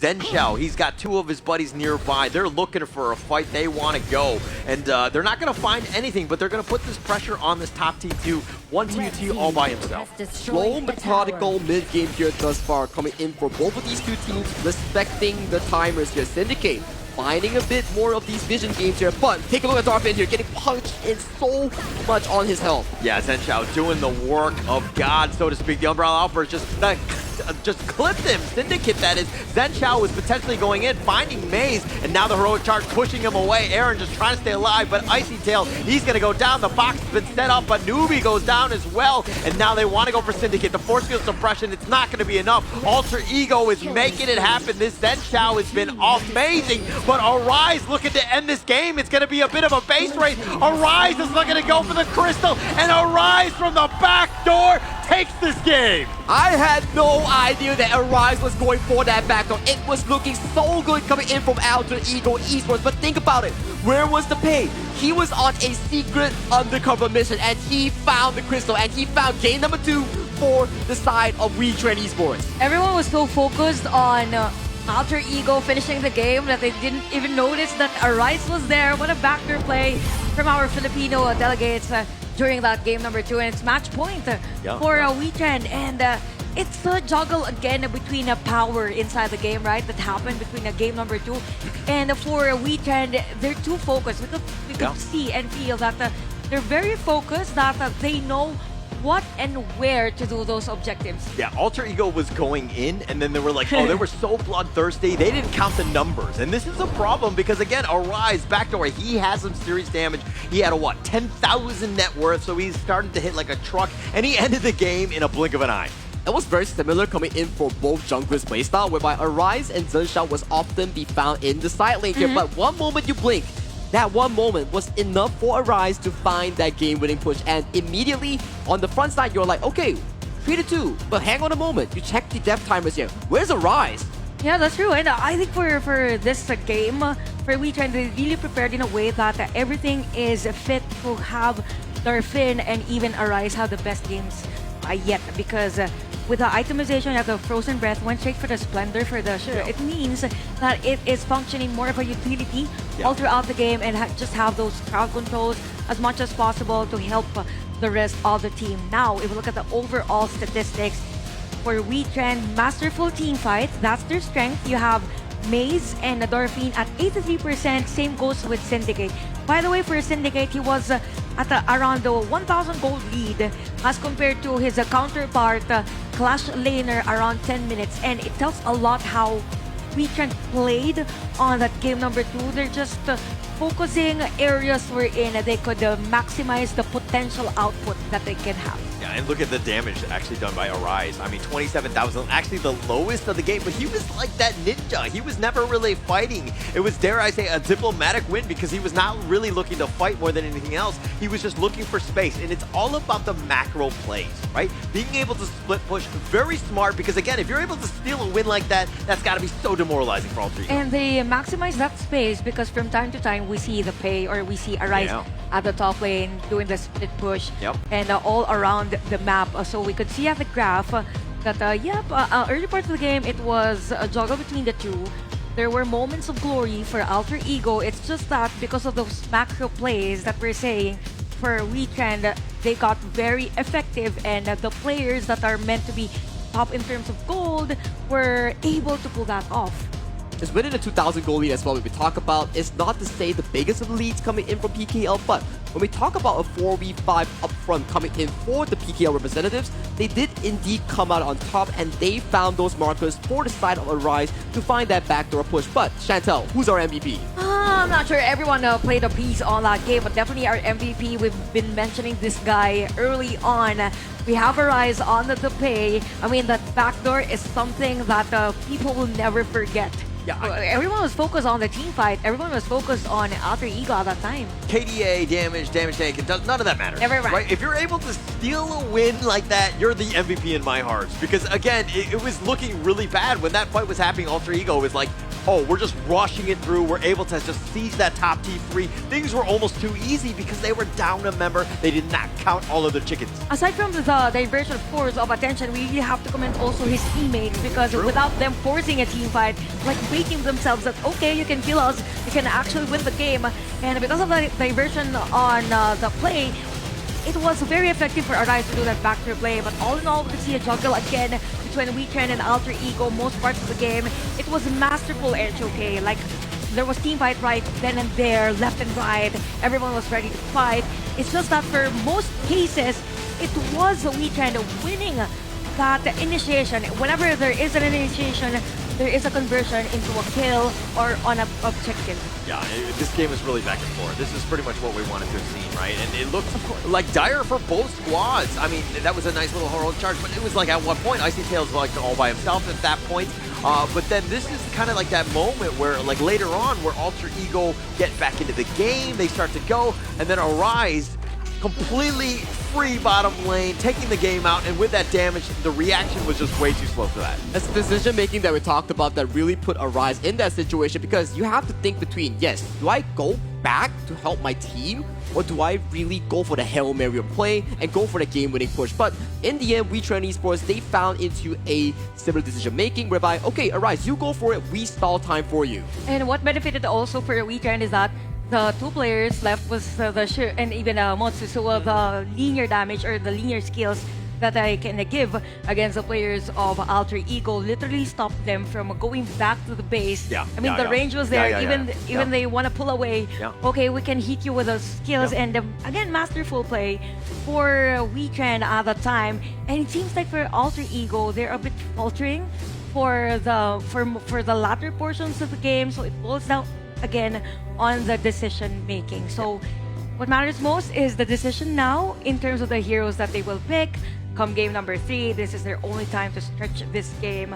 Definitely, they could probably focus on how to stop Aaron's support for the side of Wetrnd. Yeah, I think the biggest takeaway, and especially if you're a viewer watching at home, is to check your mini-map, right? You gotta make sure that the lanes are all in a good spot, especially if you're looking at Siege. You cannot just be looking to be like, hey, I just end the game, because you never know, you might get backdoored like that. It's a numbers game we talk about. You whip out your fingers, you count to 5. Is there 5 people for the side of Wetrnd? No, we only saw 4. Where's the Rise? Oh no, my base is gone. Yeah, you really have to have those checklists, okay? Jungler check. Yeah. Farmland check. Yeah. Just check everything before any team fight, knowing that there's a potential for a backdoor. Anyway, I think it's the first time we've seen a backdoor at KNC. Now looking at the heroes that were used at game number 2, there were power picks on the side of Alter Ego. Arlie was there, even Mai was there, and even for the side of Wetrnd, it seems like they're shifting into a draft wherein they're really leaning towards that team fight centric. As much as possible, you want to go 5v5, and at the same time has the potential or has the prowess to go for a split push. Yeah, and while the draft is definitely a concern right now, putting your team in a prime position to win and have that edge, right now it looks like some of these players are shaken up. Right? They had that momentum. You're thinking that you're going to win, you're going to close the game out, and they do something like that. That's like disrespectful at the It's end like of a baby given a lollipop and then you take it away, something like that. I have a feeling like you've done that before. No, I've experienced that. Okay. It's the other way. Good save. I feel like you're judging me. Just kidding. Anyway, game number 3, for Wetrnd, I think that for them, they have this specific pattern already in terms of the drafting. I really like that they changed from Arise being that flashy, now more in a support type or utility. Even though he's using the pay at game number 2, the dynamics really changed for Wetrnd compared to match 1 today. What's some observations that you've had from Wetrnd's performance match 1 versus their match now against Alter Ego? I think it's much more objective-centric coming in for the side of Wetrnd Esports, whereby in match number 1 against APG, they were fighting a lot for control, they were fighting a lot in team fights, but coming into match number 3, which is against the likes of Alter Ego from the IKL, it's starting to see more of them pushing out the lanes, coming into the mid lane to really elevate pressure for the side of Aaron, and also Maze to find those plays towards the side lanes. Now, okay, given that fact that they really changed their dynamics into being a macro-centric team, for Alter Ego, they almost had it. What is something that they should change for game number 3? That Alter Is it a Ego draft? needs to change? Yes, No, I don't think that the draft is fine, right? I think that even that last one, I had some questions about the Yao. Zen Chao showed up, right? He knows how to play it, right? Very strong, understands what they need to do, understood the assignment, so to speak, but it was about the execution. At the end of the day, that's almost unforgivable to be in that situation where you're almost able to close it out. You gotta you're tasting victory, but then it gets taken away like that lollipop, and now I want a lollipop. Okay, I'll give you lollipop later on. No, anyway, let's now have the draft. Again, the blue side is going to be Wetrnd, and AE is going to be on the red side. So Ogran finally has been opened on this, and it was prioritized by Wetrnd. So what's going to be the answer of Alter Ego? It seems like for me, in terms of the picking sequence of the teams, it's more like having the power pick instead of having that counter as early as possible. So it's gonna be a long and even Lady Zhen for this game, probably targeting the heroes of Aaron, since Aaron is also using this hero.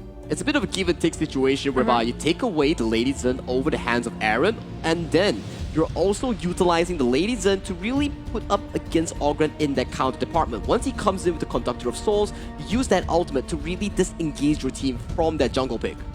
Okay, good point on that. So now for Wetrnd, probably okay. Well, fast answer by the way on this. And is this the first time we will see Anua for this? No, I think first day. Yesterday we had. We definitely yeah, saw it. yesterday we had. Yeah. I'm not sure if we saw it today. It's been a bit of a haze in that sense. But and we had many games today. Yeah. And also, I mean, if you're looking at this draft, though, they're kind of locking in the cores. Obviously, the jungler is something that you'll want to kind of prioritize in the second phase. But they're saying, hey, we know what you got, the Lung, you know the mid. We're going to counterpick those here. I mean, you have that range advantage with the Nua, so that's going to give them a bit of an edge. Plus, you can kind of get the pick off. If that dragon lands in the right spot and you get that annihilation, you might hit gold, so to speak. Yeah, when he lands down on the ultimate coming in from the long, and if you snipe him down with your annihilation, it's either you flash or he just dies. Yeah. And even the first kill of the Nua could be a potential threat for Alter Ego on the early rotations, but the good thing for AE, they have the Lady Zhen, so it means that they also have control. Yep. Most parts of the early game. Now for the side of Wetrnd, we see a Dahlia ban, so they're stopping this potential, or they're stopping that there is a chance that for AE, they will get a hero that could constantly be refreshed by this Dahlia. Now we have Sakir as banned for Alter Ego. So we're seeing heroes being banned on the roam for Alter Ego, since as much as possible, you don't want someone that could actually support this Duranji. And what could be the possible roam hero for Wetrnd now? I mean, the Sakir and the D-Renjay is just like a nice little 1-2 combination. The stuns are real. It makes it very easy to hit your Imperial Order when you have that Mulberry power with that AoE stun, right? So they're trying to take that away, plus the mobility is a bit of an issue, something that they don't want to deal with. And they know that Mace likes to play that one. So the Guan Yu, again, it's all about that control, the CC, the repositioning. It's just very annoying to deal with. Alter Ego, they're going to go a different way with the Diadea. Tons of healing coming in for the side of Alter Ego here. You have the Agudo, you have the Diadea, so that's like a double funnel of healing here. So coming into the Clash lane here, potentially on Icy Tail, you want to put it on things like the Byron, like the Charlotte, that really excels in these long fights. Yeah, definitely. In terms of long fights, you have to be secured on that. So I was thinking actually a Swangzi for Wetrnd on this. I'm just not sure if it's easy to pull off with Nua as their mid lane, because there's a huge difference in terms of AoE and probably their setup before an initiation. So Wetrnd right now, we're waiting for that possible clash lane. So it's gonna be Fatty and Zhang Fei. So we have bruisers here for Wetrnd. They have all departments covered. Having a Nua scaling from mid to late game, Duranji on those free hits and high damage per second, or high damage at the early game. Now for AE, what's that hero to complete this lineup? I think for the side of AE, you definitely need something very strong in that early game to stall time for this long, for this Agudo to hit those item power spikes, because so far, you have Ogren, D-Renjay, and also Zhang Fei. This trio is super duper strong in that early game department here. You will be going for those invades, those access into Zhen Zhao's jungle here. So for AE, you need to fend off that jungle invasion here coming in from Wetrnd. Okay, so we will see a matchup between Charlotte and Fatty. A lot of matchups with those two heroes today. So, okay, for Alter Ego, this is the only time they're able to stretch this game into a game number 4. For Wetrnd, they are on a momentum. I think they're still feeling that excitement after that backdoor play. But what can you say about the hero composition for both? I really like Wetrnd's lineup. I think it's very, for lack of better terms, it's balanced, right? It has almost everything that you want. You're going to be able to close out games in terms of the late game. The Alter Ego lineup, to me, my biggest worry is this Lung. It's literally a 4 protect 1. Everybody else, yes, they can do the damage, but he's the guy that is going to be doing most of it. Game number 3, this is Wetrnd versus Alter Ego. Who's going to win? Is it going to be Wetrnd or AE? Casters, it's your time. Thank you, Chantel. As we hop towards the gorge, we have blue side Wetrnd Esports and Alter Ego. Towards the red side, a bit of a tussle between the roamers going back to their respective lanes. Yeah, we'll start this one out. I mean, AE right now need to just continue on. I mean, they've had moments where they've gotten the lead. It's not the problem of like laning, early game, that situation. It's about, again, turning those leads into something that you can compound into the mid lane to give you a further edge. It's been the topic that we discussed about towards the last few days, whereby you win the mid lane, you win the team fight, but what does that get you? Do you get more of these objectives? Do you get more of these invades? What's your plan after winning the team fight?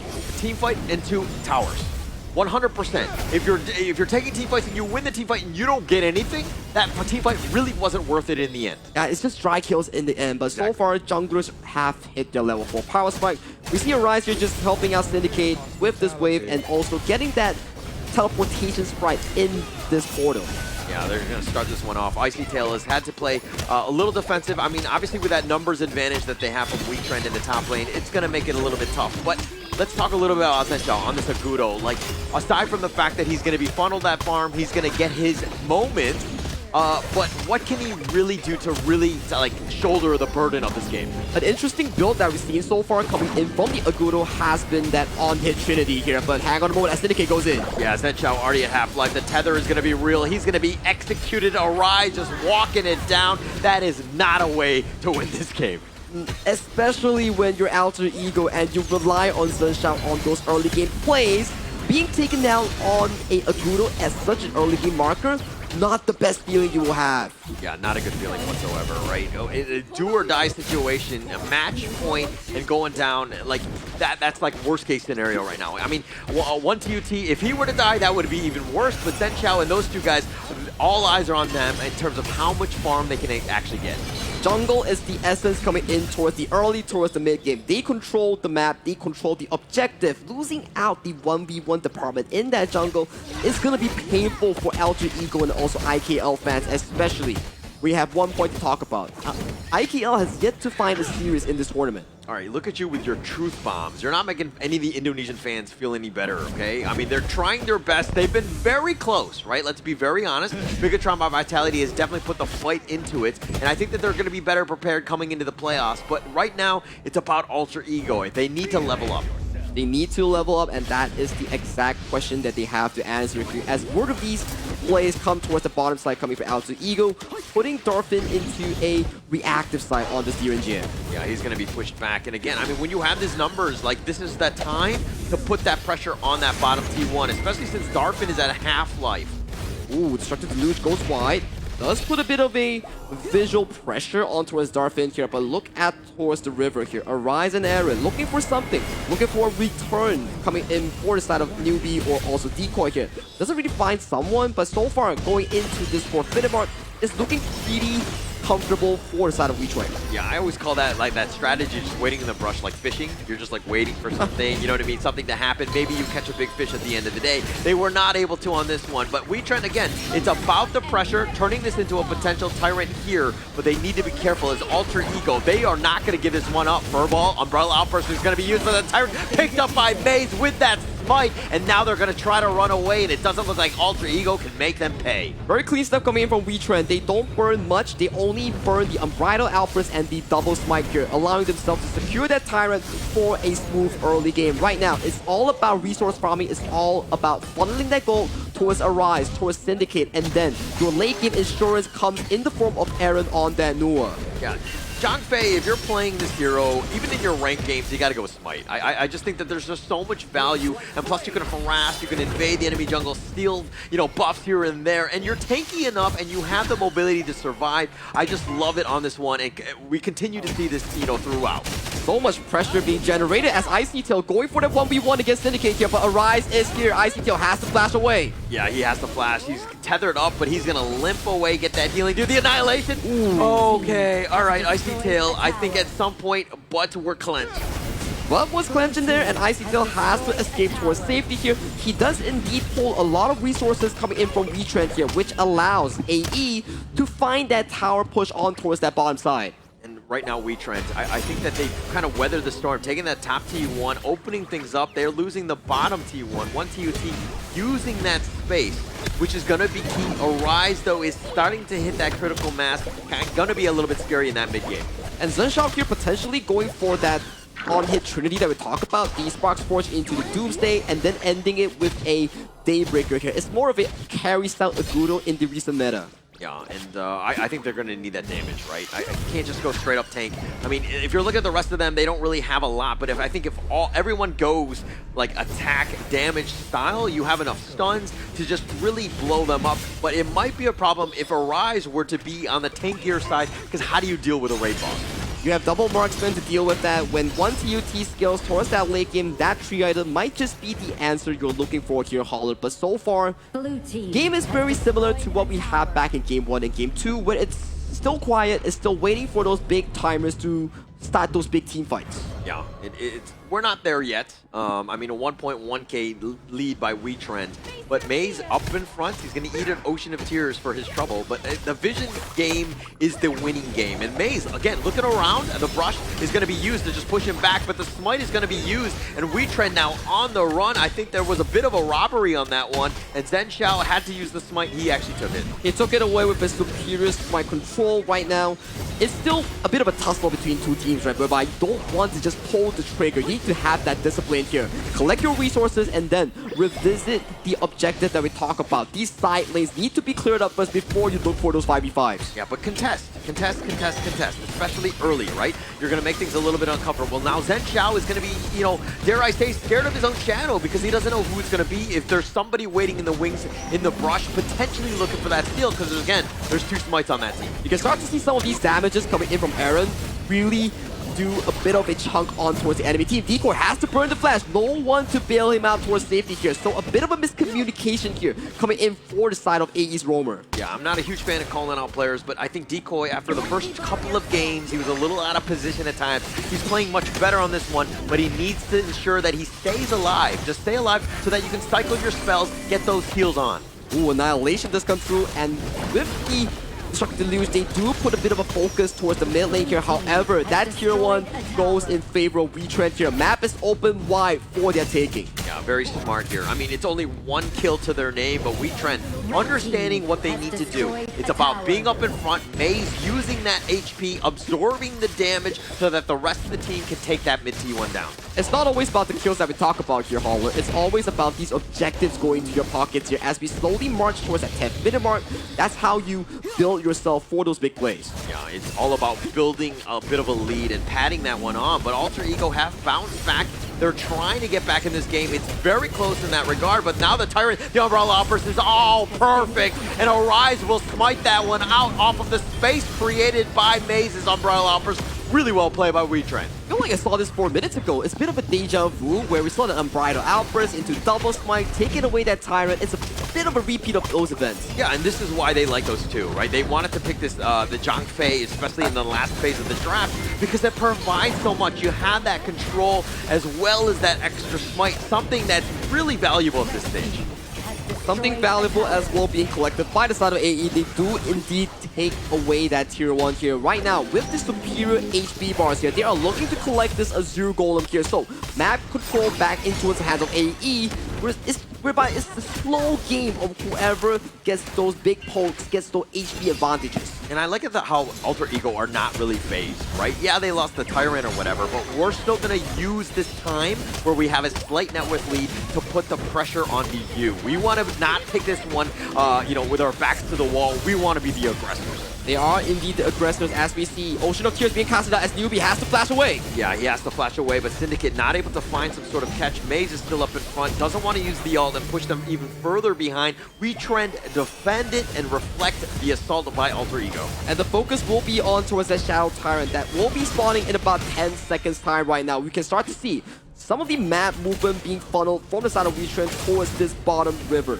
Yeah, and the push is there, right? I mean, it's all about the big neutrals at this point. Arise is going to be kind of making sure that he needs to stay alive more than anything else. Yes, he's up front, but he does not want to get focused like he's getting right now. Take it quite a bit, and once you soften him up, this is a potential window for Alter Ego to take this Tyrant. It is looking so good right now for side of Alter Ego with Arise burning that Blood Rage, burning that item coming in for this team fight. Things are starting to look really good for them. Wants to go. The Unbridled Outburst is going to be used. The Annihilation, but Zenshao with that smite. Alter Ego are a little bit on the low side. Wetrnd are not going to look to push it. They are low. Very key smite coming in from Zenshao. Contesting between Arise and Maze, and winning out on top is what you exactly want to see as an Alter Ego fan here. For ladies and gentlemen at the Cold City Mall here or on your HOK app, do key in that CD key, cash on to redeem yourself Arcana Fragments and also Precious Dragon Crystals. Yeah, it took the third attempt on that Tyrant to really figure out how to deal with this Maze Arise combination. The double smite was just way too much, and they actually had the right answer. So Alter Ego bouncing back, they have about a 1.7k net worth advantage. Now they're looking to siege this mid T2. Not letting this go through, but the minions are still up and available, still in favor coming in for the side of Wetrnd. So right now, tower for tower here. Look at the position coming in for the side of Syndicate. He's looking for a flank angle. Yeah, now they're on the run. Arise was just looking to threaten them, but it wasn't going to really happen, especially when you have that Destructive Deluge, the Wild Growth on top of this one. They weren't able to get any sort of catch. Slowly but surely wins you the race here, Haulers. So right now, we are putting our focus back onto the Overlord as Aaron. What's up, fast? Fight in danger! Going making him pay, and Syndicate is now going to be focused as well. He's trying to stay alive. The Leaping Savior is not going to be enough. The Umbrella Outburst now is going to be used, but now he's going to be killed as well. And Alter Ego have a bit of an opening. They find Arise, and they get the double on him, and Darfin is the last man standing.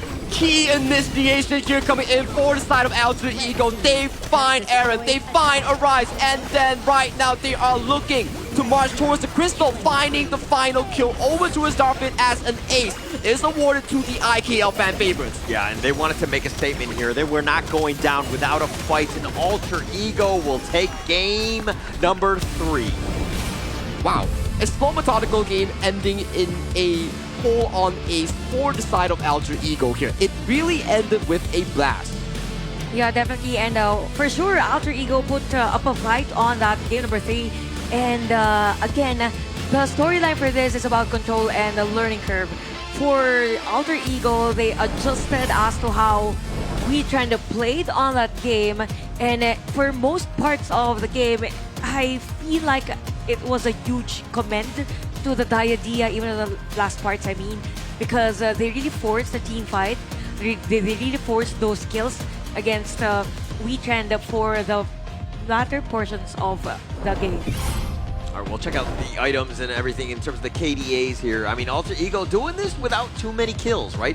One TUT was doing most of that damage in terms of the kills, 3 to his name, but a total of only 5. It was more of a macro game, closing the game out, slow sieging, understanding the mission at hand, and especially when you have an Agudo there who did quite a bit of structural damage. It went back to our topic that we talked about during the pick and bans, whereby you're looking at one TUT and Zenshao hitting those 3 item power spikes. That's where they start to overpower Wetrnd Esports here. But I do want to give props over to Newbie as well towards that ladies, that he was putting so much pressure against Darfin and also Arise coming in for Wetrnd. It kind of stopped the potential of Wetrnd for a counter initiate for every team fight, because there was a slow, there was a crowd control, and they were forced, or they forced Wetrnd rather, to have those team fights together, wherein we didn't see that much of a split push that Wetrnd did on a game number 2.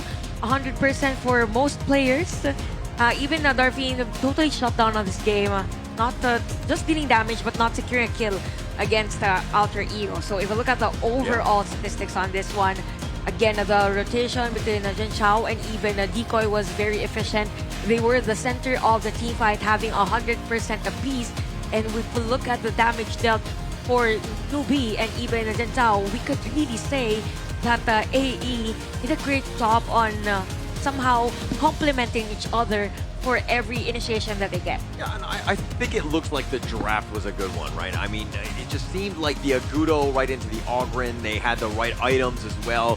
This Ogryn was pretty much a non-factor with like, what, 24,000 damage. It was very low from Arise. unconventional of him to play poorly. But when you pick your jungler first like that, you're giving that opportunity for the counter picks to be real, and it looked like Alter Ego had all the answers. They had all the answers, and the goalie was just swinging up and down between these two teams. And in the end, like you mentioned, Holler, it is about how you plan that draft and how you execute that draft for the side of Alter Ego Esports.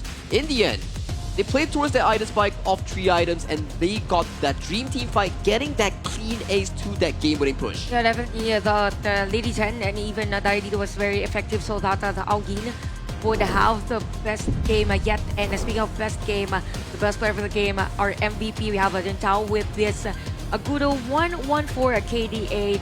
We have 34% damage taken all throughout the game. Definitely the front runner for Alter Ego for most parts of the team fight, and that's the perfect combination that you want, as long as there is someone up front and you have players at the back, you have the utility mid, then it was very effective for Alter Ego. Execution was also there, the rotation also, and literally stopping the prowess of Wetrnd in game number 3. Yeah, a lot of siege, a lot of damage as well. I mean, Zenchao was pretty much doing everything. I mean, aside from getting kills, but there were very few across the board. Maze had some amazing unbridled outbursts, but this is an all-out retreat. I mean, it was pretty much Alter Ego just cleaning house at this point. A little uncharacteristic, but it just seemed like Alter Ego, again, the counter draft really played very well to their strengths. Yeah, very slow and steady coming in for the side of Alter Ego, right? They know their power spike, they played towards their timers, and in the end, that clean of an ace does allow them to flip the script and put the game into a 1-2 series, coming in for the final series of the group stage. And just by looking at the highlights, we could really say that that game was just a mixture of, not a mixture, it was a very macro-centric because there was no team fight. Very short, right? The only team fight that we had was the winning team fight for Alter Ego. So we could say right now that for Alter Ego, they now found the groove on how to play against the Wetrnd. And now for Wetrnd, there could be an issue with, let's say, the heroes that they can use, because for our region, we only have best of 3s normally for PKL. Same goes with the other regions, right? But again, in terms of experience, we could say that it's something that we're still learning from other tournaments. So that's one thing that we should take note. Yeah. I mean, I think that both of these squads, I think that will become stronger in the end. I think Alter Ego, this is a huge confidence boost, right? Getting on the international stage, finally getting that elusive win, especially after some of the other games thus far where Arise was able to steal it from under them. So this is going to be a good one for them. A really good bounce back game, but we're going to see exactly how they want to proceed on this one. But let's come back after this break here.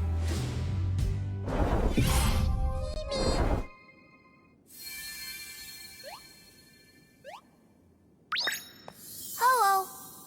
I'm a spriteling. This world is so strange. Happy people are colorful. So beautiful.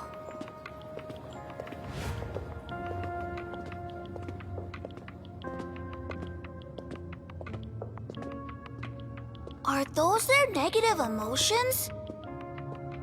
Oh, so scary!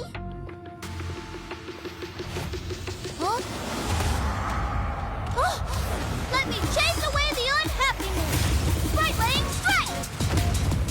Ha!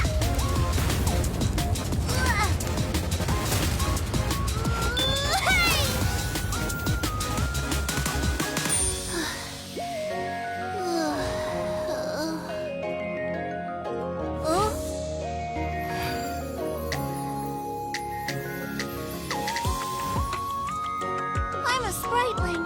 With me around, you'll never be unhappy. Ow, that hurts. Thank you. Let's be friends. Get him! Get him! It's fine. Let's play another match. Charge! Welcome to the world of spritelings. I'll take you to our annual Spriteling Festival. Enjoy HOK and release your unhappiness. The world can't be without spritelings.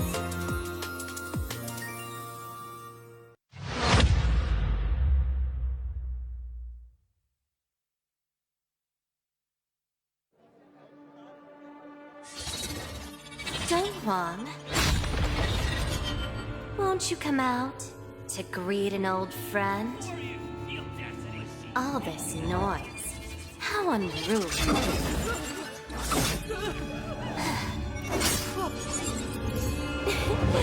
oh my. Such a grand ceremony, and yet it's become such a mess. Let me help you tidy things up.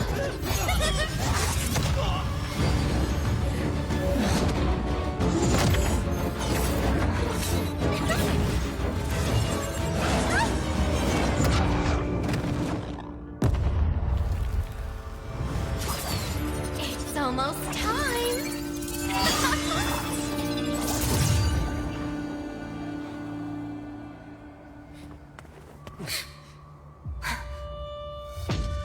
Hang in there. We'll protect everyone. Someone will come to help us. Who will come to help us? No. How interesting. Very interesting.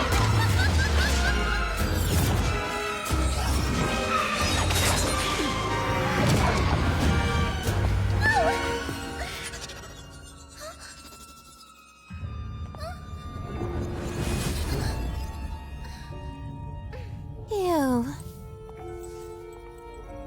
Why do you always cling on to him? Hmm? Wetrnd. It's been a long time.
Will you live for real? Join the party.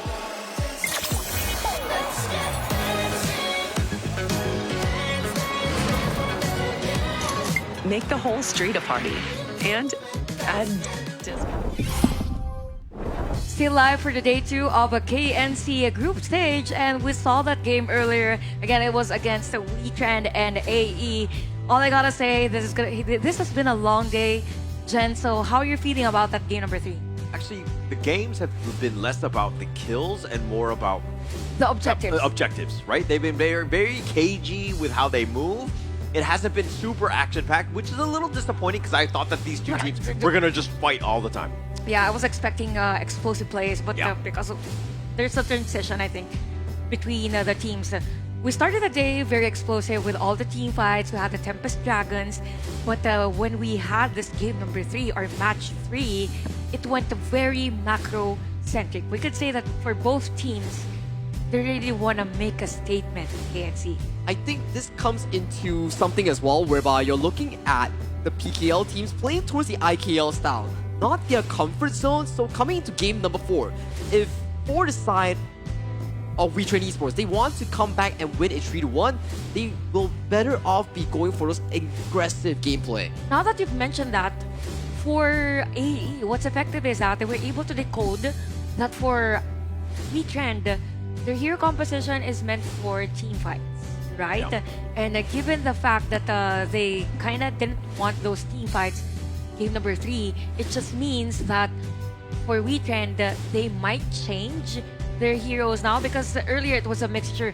Okay, we have the crowd control, we have a flashy assassin that could also go split push from time to time. So for Alter Ego, it was a nice adjustment for them. Now for Wetrnd, this is where those cheese strats would probably, those pocket picks would probably enter.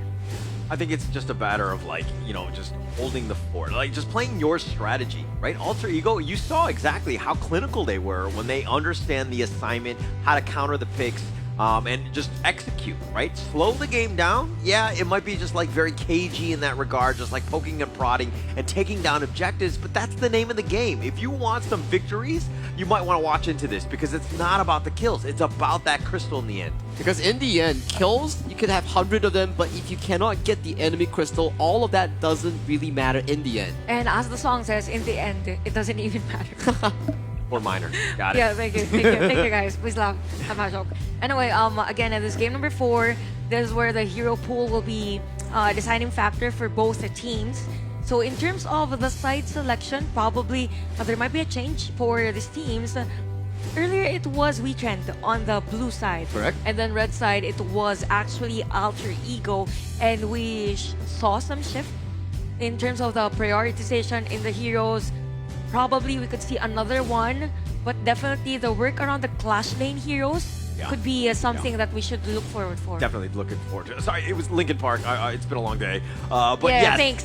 Thank you. Okay, we're on the same page. Okay, I'm not that much of a boomer, but look, going into this one, gotta be key, right? I think the draft, just being able to counter pick is gonna be key for this because again, they need to put themselves in a good position to really outplay Wetrnd because if you see when they get their synergy and everything, and you don't have the proper counterplay, you know, it's going to be a good game for Wetrnd. Okay, so we have fast drafts now and the picks for both teams. So we have Tutolia, Flowborn Tank, and even Ganinmo for Wetrnd. Now we have Dharma for the side of Alter Ego, and even the Young John. So I think for this, they kind of countered the potential of having the Young John and even Dolia as part of the lineup of Wetrnd. So it's just them answering the draft of Wetrnd. Is it going to be a factor, like you having the Young John, just not for Wetrnd to get that, it means you're closing up other doors for other heroes. I definitely understand where you're coming from, but especially when you're talking about Yang Jian, you don't necessarily need the Dolia as well due to how strong he is in that early to mid-game department. So much healing, so much tankiness here, and I'm loving what Alter Ego is actually drafting here. Yes, you have Arise on his signature floor 1 tank that he had a fantastic performance with, but coming in with newbie on that Shi, if you're fighting for that mid control, that floorborne tech is quite immobile, and he will be taking those silk imprints. Actually, the shirt pick for Alter Ego was just like them adapting or getting the idea on the Wetrnd's play earlier. I think it was game number 2, if I'm not mistaken, or game number game number 2. So anyway, for Wetrnd, again, their match point for Alter Ego. They're looking good after the play on game number 3. Now we have another ban. We have a lane and RE ban for the side of Alter Ego. They don't want heroes at high damage per second. And it feels like with this, we are limited in terms of the farm lanes. Especially when we're coming down to a game 4, we are practicing the global ban picks here, so 15 default bans on towards these players, plus the 4 you see on the screen, so that's 19 heroes banned already for them. Yeah, they're diving deep, right? I think game 4 and then potentially even game 5, just how deep are they willing to go?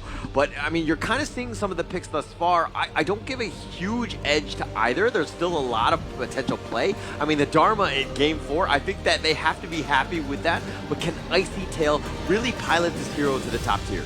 That's something that he definitely has to answer for this case here, because Icy Tail has been not the main focus coming into the tournament, so he definitely needs to have a standout MVP performance to really elevate his team, push this series to a game 5, allowing them to get that first W for the side of IKL. I think it's pretty much easy for them, given the fact that they have this type of heroes. You have Lady Sun, but I really like the lineup of Wetrnd. These are heroes that they usually use at PKL. It's the comfortability now. A nice transition for Coach XSN. Yeah, very good transition because they are playing away from their usual picks from the game tree, right? Whereby you see like they are very passive, you're not going in for the game, for the kills, for the team fights. Now you're looking at Arise and also Maze playing these force engaged compositions. You know they're hungry for blood and going for those big plays. Yeah, although for this one, they're heavily relying on the damage from Marco Polo and even the Ganinmo early stages. I mean, for most mid to a late game transition in the game. Now we have Zhuangzi for Alter Ego. Definitely a good one, knowing that there is a Sensei on Wetrnd's side. So a lot of counter picks coming in for both teams. Again, for Wetrnd, it's all about comfortability, and at the same time, counter picks against Alter Ego. Same goes with Alter Ego. So given that this could potentially stretch the game into a game number 5, what do we expect from Alter Ego, given that this is their gear composition? Actually, that last pick, the Zhuangzi, with the mitigating all of that CC with that butterfly effect, it might have just been that trump card, right? That might have been just enough to take them over the edge. Yes, the Sun's is there. I am not a huge fan of this hero. I think it has completely fallen off. Kyung9 from Dongshin Red Force used to pilot that. That was like his main, and he's bad with it, and he's losing. And if he can't win with it, I have a hard time believing that anyone else can. But we're going into this one, and I feel, again, this Zhuangzi is going to completely negate all of that. Zhuangzi is a double-edged sword we're talking about. You are disengaging for your team, but you are also relinquish the attacking side, putting you on the reactive side here. Let's see if this is going to be stretched into a Game 5 for our final series of the day. Alter Ego versus Wetrnd. Casters, it's your time. Thank you so much, Chantel. As we go into this game, of course, match point still is at stake. Wetrnd was looking to close this game out. Do they have enough to finally overcome Alter Ego in this best of 1? One way to find out is with the actual gameplay itself. So far, coming to this early game, we have Wetrnd already stealing away some of the camps coming in from Zhenshao's jungle here. So this comes into a particular point whereby Zhenshao will be slower to that level 4 mark. Yeah, it's going to be slow, but I have full confidence in Zhenshao, especially on the Yangjian, right? We've seen this hero just really shine. I think the only time it lost, unfortunately, was Zhenshao in day 1, but let's not talk about too much of that. But he's brought it up because he's very comfortable on this hero. When he's able to kind of run it down, do that damage, and almost take a Darfan out there. So Darfan taking a bit too much of health here. Yes, you want the minion, but chillax on that because you do not want to be going down in a dead body here. So for the side of Alter Ego, 1TUT is definitely doing a good job in limiting Darfan in that 1v1 matchup. Yeah, and that's going to be pretty huge, right? I mean, Darfan on the Marco Polo takes a little bit more time to really get ramped up. He really needs those items. But going in against 1TUT with the ladies soon, if 1-1, who are you giving the edge to between these two? Definitely towards 1TUT because that's already a Purify being forced away by the hands of Darfan. You can start to see how much pressure that this Lady Suit is generating in this 2v2 matchup. Yeah, it can do a lot of damage. Plus, when you have Newbie and Decoy nearby, it's going to mitigate quite a bit. He gets off on his boat. I don't even think he paid the fare. He did not pay the fare. He just ran away from that bill here. So not what you want to do if you're a Rise, but it's okay. It's okay. No, typical Rise. No freeloaders here. You know, you got to pay the toll, so to speak, no matter who it is, friend or foe in that regard. But now the Silky Orb completely zoning them away. Alter Ego, again, a little bit more pressure. And Maze, I mean, you need to kind of repel them in some fashion, and Ganonmo Aaron showing up with those blades. It's a little scary. So much pressure by the Lady Sun on the hands of 1TUT here. Darfan not having the best of time in that laning phase. As you can see, Newbie here, if he can find that self-imprint on towards Darfan, this could be huge for the side of Alter Ego because he does not have Purify. Yeah, but he's been off the map. I don't think Darfan knows of the flash forward. Oh, he's not going to hit the Silky Orb. Darfan with those fast fingers, he's like, I got it. Flight of senses were there. Very close attempt here coming in for the side of Alter Ego's mid lane here, but unfortunately, Darfan does react on time here as we see much of an approach on towards this Whitetail Beast. Goes in favor of Alter Ego here, so small tussle overall, still a very 50-50 thus far. Yeah, actually, Darfan right now, I mean, he needs to play that perfect game, and he's been on point. I mean, if you were to get picked off, would have been a bit of a disaster. This is a guy that needs time to farm, and he needs to stay alive, more importantly. Staying alive is the essence here. If you were to fall in these exchanges here, you will be losing so much resources, especially in that minion department. But look at this 4v2 engage, 5v2. Oh, here's the boat, and they find it, but the butterfly effect shaking it off, but it's not enough. It will be, and Decoy goes down, but now at what cost? Here comes the revenge tour. Zhenshao is scary, gets Aaron making it pay. Maze is so low, and Zhenshao might want to go hunting. He's not going to use it. But look at the flip side here. Arise might be too long for the world as he gets pulled on by that Silk Imprint. Does get taken down. 2 kills back in favor for the side of Alter Ego as they are looking for this Tyrant. Yeah, Newbie says, get over here, and pulls him away, gets that double on that secondary kill, and opening it up for that Tyrant. So this is a great opportunity for Alter Ego.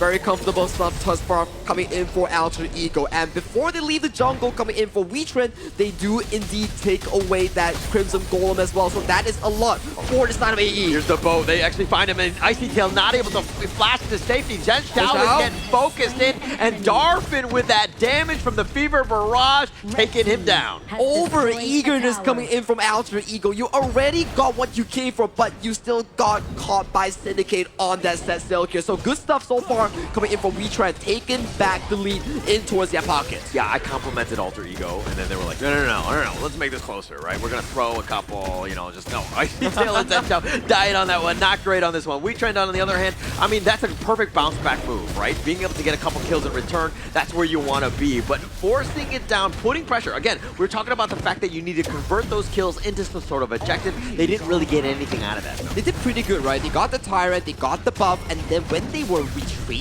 they got caught by Syndicate, coming back from base with that set sail here. So that is a bit of a proactiveness coming in by the Sun Tzu pick locked in for the side of Wetrnd's Clash lane. I mean, the counter initiation is always great. I mean, in the long term, but can you time it properly? When the fight is about to happen, that boat coming in at the perfect moment is got to be key. 1 TUT though, he's going to have the shield. It's not going to be enough. The heal is not even there as well. And the boat does a U-turn saying, ha ha ha ha. Ha ha ha, and I am bailing out of there coming in for the side of Syndicate here. But beautiful stuff, like we mentioned here, Darfin. He did not have the best of the early game here, but look at his position right now. He's doing so much work with the help of Arise and Maze to punish 1 TUT in that marksman. But going mid lane. Yeah, taking out Decoy. The Reforged Blade's not going to hit Newbie, so I guess that's something for Alter Ego. But now Wetrnd on the assault, looking to take the mid T1. Look at Icy Tail's position here. He found Darfin. Oh, Bondix gets up with the truth, but they don't have any follow-up damage. That was a nice setup, but now Zhen Xiao is coming in, and here's the boat. Newbie actually flashes away, but he's going to be picked off. Syndicate takes credit for that one. Now Zhen Xiao has been slowed down, but he will get to safety. Unfortunate events here coming in from Alter Ego. The position was great, the idea was great, but the execution just wasn't there. I mean, it's always about the execution, right? Especially when it comes to these teams. It's just a matter of those, like, playing the perfect game is very difficult. It's about who makes the least number of mistakes, and execution is all about it. And let's look back at the replay here on what exactly happened towards Decoy. Decoy taking one freshly forged to full damage on towards his face here. And then we start to see almost a steal being attempted by Aaron on the Ganemo against the Crimson Golem, but a much better and faster early game compared to game number 3 just now that fell in favor for Alter Ego. Yeah, Aaron is actually very scary on this Ganemo. The blades are real. Decoy needs to respect that damage. And getting caught out like that, just thinking that you're going to just kind of dodge them, you're not going to be able to do that, especially against Aaron. Aaron's getting a lot of resources as well, like you talk about. He's getting all these Dolia engages, all these Dolia resets, and then you can start to see Zhen Xiao going in for more of these aggressive plays. Unleashes the Hound, but he's in a bad spot. He's all by himself, 1 versus 4. Yeah, he's created a little bit of havoc, but Aaron is going to fall, and it looks like Zhen Xiao will die in return. Darfin is going to do some serious work finding the damage onto Icy Tail, but Syndicate is going to be killed. Icy Tail looking to go in with that enlightenment, but not enough to enlighten anyone else. Alter Ego continuing on 1 TUT with that rolling grenade. Does some work, and Arise looking to turn this around, but now with the Silky Orb, he's going to go down. 3 members for the trading of Zhen Xiao. Icy Tail came up huge in that play. He found the key critical moment on towards Aaron, on towards Darfin. That made the entire engage coming in from Wetrnd immediately de-escalated for the side of the Philippine squad. Yeah, taking everything at this point. I mean, Alter Ego just being able to just take that one down. That's the biggest piece. Is like you think that you're going to be able to fight, but Alter Ego, that chase is real. If they're able to catch you, they will stun lock you, and 1 TUT is starting to do that damage. Newbie, 1 TUT, and also Icy Tail. You can see these 3 are starting to take more of the approach in these team fights here. Back into the current timing, 8:30 seconds on the clock. Second Tyrant goes in favor of Wetrnd here. We are slowly but surely pacing towards that 10th minute mark. When those shadow objectives do spawn, that's the go button coming in for both of these squads. Yeah, that's going to be about that damage, right? And I think that if we're going into this one, Wetrnd looking to invade the enemy jungle here. They're up about 1.5k. This is a window of opportunity to take over the map. Map is currently getting pushed in for the side of Alter Ego here as we see a teleport coming in for 1TUT towards his team right now. We see more of an engage coming in. Newbie taking some scores towards his face. But look at me! Silky Orb is so great. May's getting picked off. I mean, it's just a roamer. It's not the end of the world, but still getting that pick off and now turning that into potentially more. Alter Ego make a beeline for the mid lane, understanding the importance of this T1. Numbers advantage coming in from Alter Ego. Very good pick off here once again by Newbie, capitalizing the fact that Maze did not have Purify in that fight. With that tier 1 towards the mid down, they do equalize in terms of turret counts. Yeah, taking that one away is going to be huge for them. Wetrnd on the defensive. Maze is going to be back up just now, so it's going to be a little bit slower in that regard. But, you know, again, you can't really fight, and oh, they almost got found. Darfin, he actually had to burn the Fever Barrage as well as the Purify to ensure that he just stayed alive. That is the Marksman 101 we talk about. Do not blink into a bush and you have to pay all your spells to retreat towards safety here. But that does give Alter Ego much of an objective reach towards this Shadow Tyrant at the spawn here. Forces Wetrnd to go on the reactive end. Take the trade. Yeah, take the trade at this point. I mean, the Tyrant is going to be picked up here. The Overlord is going to be taken as well. They're going to take that one. So it's a little bit of a shift into favor of Alter Ego right now. They've been kind of hitting their groove at this stage. The groove has been hit and now, and we are back into an equal footing here. Alter Ego with a 400 gold here, still getting the Shadow Tyrant. That does put them on the spot for more of these teamfight damages. Yeah, more about that damage, and now they're on the run. They're looking and trying to pincer them. They're not able to find the right moment. Wetrnd understanding that they're vulnerable, they're going to look to just back off and regroup. It will be a slow game coming out of this 10th minute mark, as I see both teams are playing exceptionally safe, avoiding these big fights until the end of the buff. That's what we are talking about, moving into the situation. Zhenxiao hounding that Tyrant, wanting to go for a potential engagement, but does respect the timers. Right now, they're rotating their full squad towards that bottom side.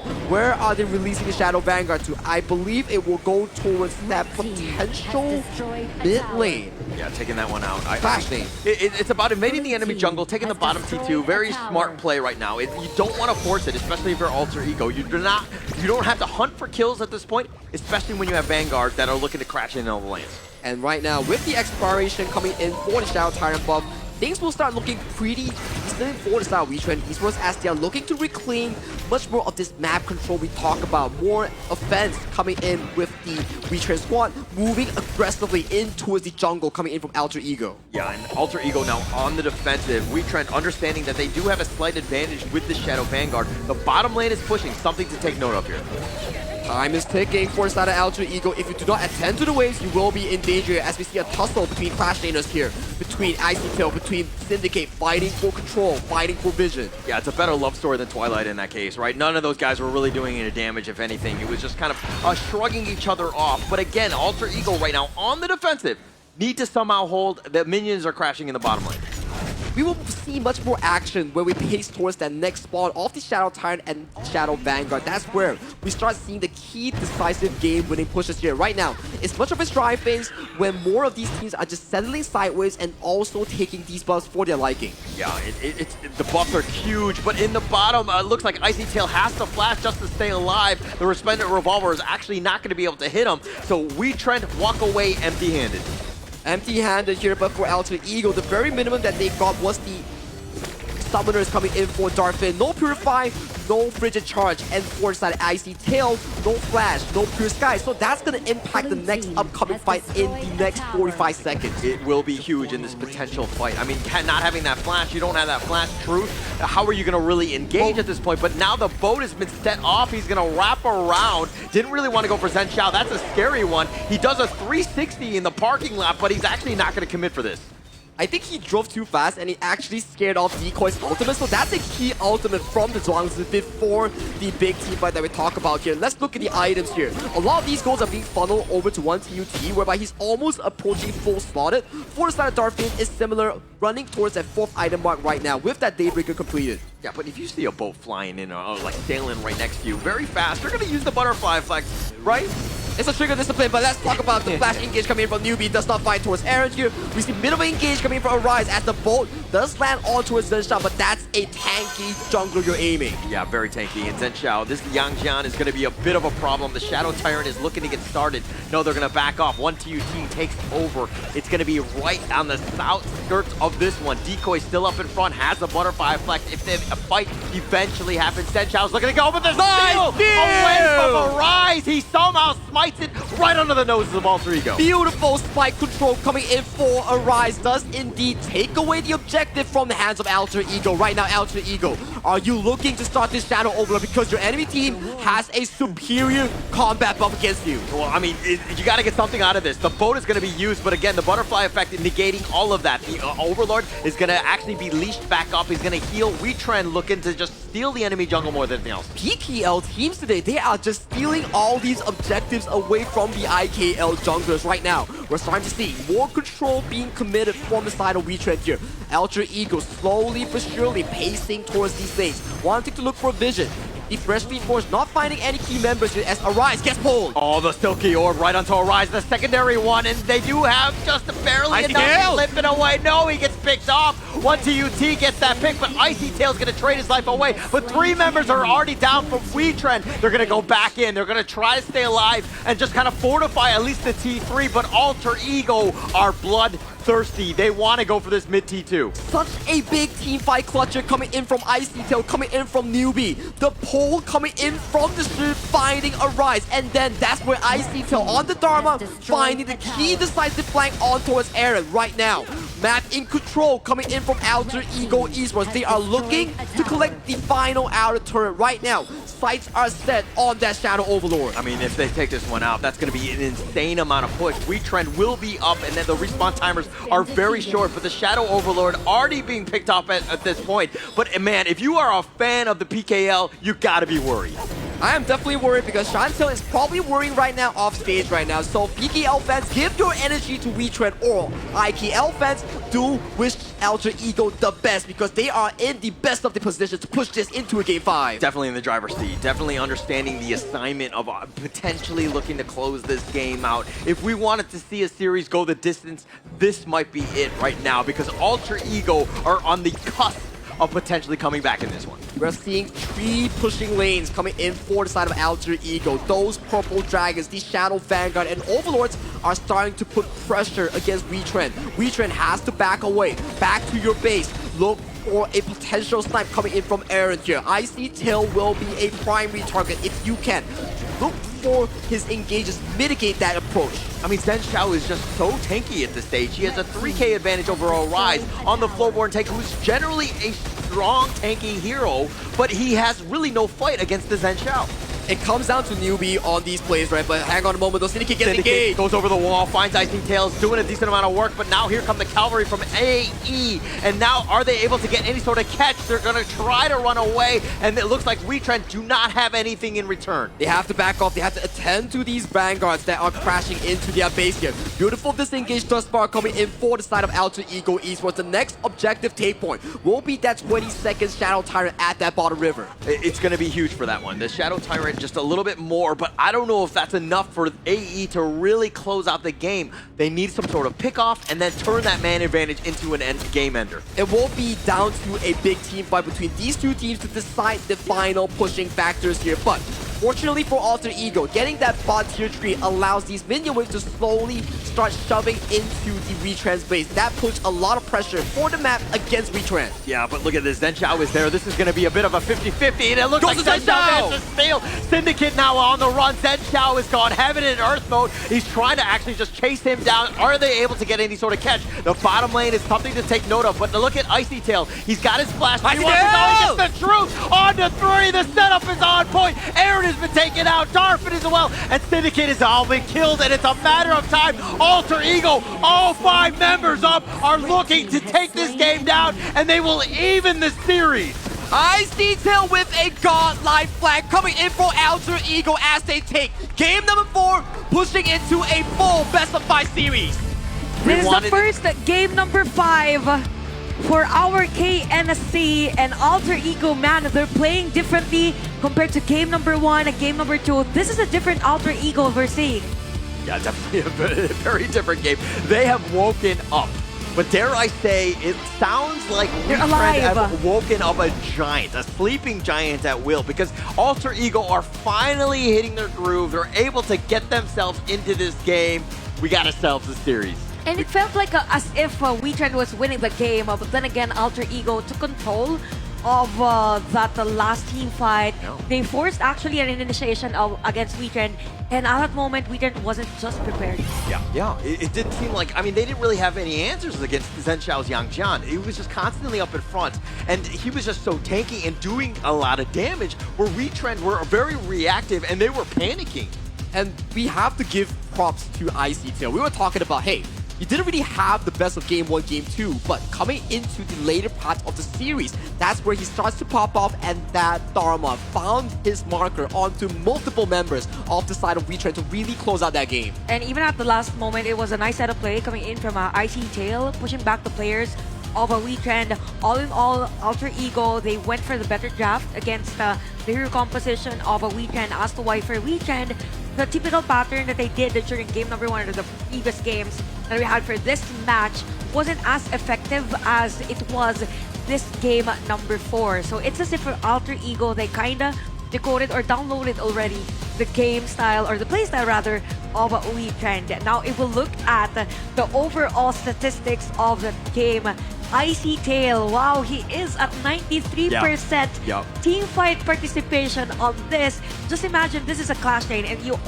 want the clash lane to be always there whenever there is a team fight. He did what is needed to do for a clash laner. Yeah, actually, there were some questions. I mean, it was especially with the Suns, the first game, right? And then going into this one, we're like, oh, why would he save the Dharma for this moment? And you see why when he's able to get that perfect flank, that truth. That is a highlight reel upon highlight reel at the KNC thus far. They were finding multiple angles coming in, but in the end, the MVP will be awarded to none other than ICTail on that Dharma. He had a phenomenal Game 4 to push this to a full Game 5 series. We've been mentioning about the guy 429 KDA on this Dharma, even that explosive setup play at the bottom lane to finish off that game. 18% damage dealt against the rest of the players of Wetrnd. And I gotta say, again, they've woken up. This is what Holler said. The Alter Ego has woken up on this game. They know now how to counter the aggressive plays from Wetrnd, as to why it was very effective. And if we look at the highlights, actually, there was a lot of battle of attrition, if I might say, for Wetrnd. There were moments wherein it's as if they wanted to go for a kill, to go for a punish, but at the same time, they just fall off. Yeah, and actually it took 2 days for my energy for the Indonesian squads to finally kick in. Finally get there. It finally happened, and now we've forced the Game 5. I don't know if I have enough energy to share with the Alter Ego for them to win this one, but at least I got him there. Tell Rookie. By the way, Rookie's gonna be happy. He's gonna be damn happy. I'm sure he's watching right now. Rookie, I know you're happy. I know you're smiling, but the next game is gonna be the decider one. But yep, again, for Alter Ego, they just know the weaknesses also of the hero composition of Wetrnd. The Ganin Mo had a hard time placing all those kills, landing all those damages, and just look at ICTail being at the back, doing those flanks, and Wetrnd, they weren't prepared for that. Yeah, this was the final one. This one, so beautiful. masterful chef's kiss. Masterful chef kiss, ending the game for the side of Alter Ego Esports, pushing it to a full best of 5. This is the first full best of 5 that we've casted together in the Kings Nation Clash. Yeah, I'm just excited to see what heroes will Wetrnd and even Alter Ego use for the next game. We've been mentioning a lot about probably their hero pool could be an issue for both, or probably in terms of the junglers. So we might see a shift in terms of dynamics. Probably we go back to the assassin heroes, or we go to another utility. There are a lot of heroes open, and what's good is that if you pick a certain hero, other heroes will change as well, because you need to have that synergy as much as possible. Yeah, and I mean, the momentums have like really shifted on this one, right? Wetrnd was like, we got this 2-0, let's just coast. We're gonna, take this one down, but it's never easy, especially at the KNC. Just everybody just top tier and really being able to step up when they needed to. Alter Ego, that was such a great game. They're carrying the IKL's nation's pride, the league's pride, coming into this best of 5. They are not going down without a fight, because this is what a series looks like. We are going to a game 5. And the biggest discovery that we had for Alter Ego and Wetrnd, or specifically for teams, is that whenever there is pressure, they play really well. Yeah. I mean, all of the games today had been really competitive as compared to the games that we saw from day number 1. So there's a lot of progress already for the teams, and this is what we want. We want the teams to progress, be at the high level HOK as much as possible, and this is a top tier HOK, if I must say. Yeah, and again, the final best of 5 in the KNC, and we go with the distance. It took us that long. It took a total of 6 series to finally get there, but we're here, right? And can Alter Ego, again, from Indonesia, can they get in the W column for, of course, Indonesia? It will just be down to this final game. We are down to 4 games of the global ban picks, whereby you have 20 bans on these players, plus that 4 bans, that's 24 default bans. Oh, wow. Whereby we have like, what, almost 6 per roll? Just doing the math, it's already a headache for me, So for Wetrnd and Alter Ego, they should now use those heroes that they're really comfortable with, or probably have the composition that has synergy, wherein it has early game, has the mid game, and transitioning to the late game. So this is where fatigue will go, I could say, and it could be pointed out to Wetrnd. I mean, they played the first match today, stayed at Kill City Mall watching the game of Blacklist International, so that could be a factor coming to this game number 5. This is at the moment where you're in that 5th game and you have, like all of those heroes, the 20 heroes that you played, you cannot play them again, right? And going in, to be honest, if I were in this situation, I don't have a 5th hero. I don't have one. Same, right? I only play 3. Well, yeah, same here, right? So top 3, that's what I have. So right now, I'm in uncharted territory. I am just lying to my teammates. I'm being like, hey, we're cool. Just pick whatever, man. Good thing Sagi's a pro player, ex-pro player. Calm down, calm down. These bunch of players coming on the stage, they are pro players here, so they definitely have the sufficient hero pool to really pummel through a best of 5 or even a best of 7 here. But without further ado, ladies and gentlemen of the Cool City Mall, and also the online viewers here, we are going to game number 5 between Alter Ego Esports versus Wetrnd Esports. First game number 5 at KNC 2025. Alter Ego again at the blue side, and Wetrnd would probably want to secure power picks. I'm just not sure if we still have available power picks at this moment. Probably leaning towards the synergy. So we have Luna Ban and even a U1 on the side of Wetrnd. So they're now focusing, Alter Ego is now focusing on Arise heroes, and I think that has been the story of the series. Yeah. They're just limiting the heroes of Arise as much as possible, just for them to kind of shake things up against Wetrnd. And you're kind of seeing the effects of that. I mean, even when he got his Ogren, which is one of kind of his signature heroes, it didn't seem like once he got kind of outplayed in terms of the execution of their draft, and now you're consistently banning him, this is like mental warfare. Right? It is mental warfare. Yeah, and as Arise, you're gotta be feeling it. You're like, oh, these guys are, it's gotta be so frustrating because they constantly just target me. And one more thing to really look out for in a best of 5 settings, Wetrnd Esports started the series strong 2-0. Right now, it is a 2-2 with Alter Ego Esports back-to-back convincing victories. So for the mental pressure side, it is coming down for the side of Wetrnd because it is not gonna feel good. Good point, and also again, they played the first match today, so probably fatigue will kick in for Wetrnd. So at this point, they have to be mindful on when and where to exert their efforts. Speaking of power picks, these are power picks for Wetrnd. They still have Magin and already up their sleeves, but for AE, same goes. For them, they have a Pei, Lianpo, and Byron. Yeah, just trading blows on towards the pick and ban department here. For the Pink Byron Lianpo, it is a very darn aggressive early to making composition here. For the side of Wetrnd, you know they are looking for a big team fight. Double knockups coming in for the side of Maishrunui on the hands of Aaron and also on the hands of Magin for Syndicate. Great pick for Wetrnd, and they have the crowd control, the potential kill, and sustain with the Magins here, and at the same time scaling farm lane hero. So for Alter Ego, as much as possible, they want a burst hero at the middle lane. This will be able to kind of limit the potential of this Mai, because it is expected that for this Mai to rotate totally all throughout the game, particularly early game. And Menki has been banned, by the way, still a jungle hero. By the way, for Alter Ego. And yeah, Bijing ban for Wetrnd. So we have the Xiao Xiao, we have lots of heroes still open, Z is still open. I won't be surprised if we see a Princess Frost on this one for Alter Ego. Yeah, a lot of options still. A lot of options. This is actually kind of crazy. I mean, these are definitely meta heroes into going as if into it's not game game number 5. five. Yeah, and it's kind of opening things up and getting a pay in game 5. That's crazy. Like Alter Ego, like Zen Xiao, this is scary, right? They need some sort of answers, and this is kind of okay. Now with the Liu Bang pick, this is the first one of the KNC. This is not to say that Liu Bang is not good, but we've definitely kind of hit that lower tier of heroes in terms of like the Clash or potentially Roam at this stage. Do they have some sort of high-flying like jungler, like a Han Xin, Luna, Jing, all of these that can really kind of expand or be accelerated by this Liu Bang? The answer is no, because take a look at Alter Ego's draft right now. On towards the bans, you have Luna, Jing, Monkey, Agudo. So many of these jungler banned away from Arise's pool. And speaking of Arise's pool, the only heroes that I think of is Lam and the Fate. For them, so Xiao Xiao, as we've mentioned earlier, it's a nice pick for Alter Ego. At least they get to counter this pick from Wetrnd. And now we see the Lam on the side of Wetrnd.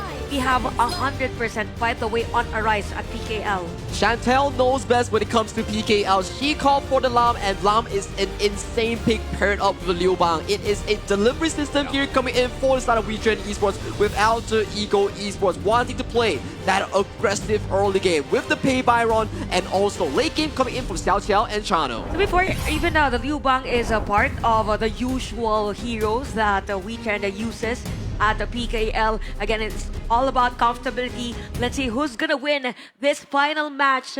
Wetrnd versus Alter Ego, game number 5. Casters, it's your time.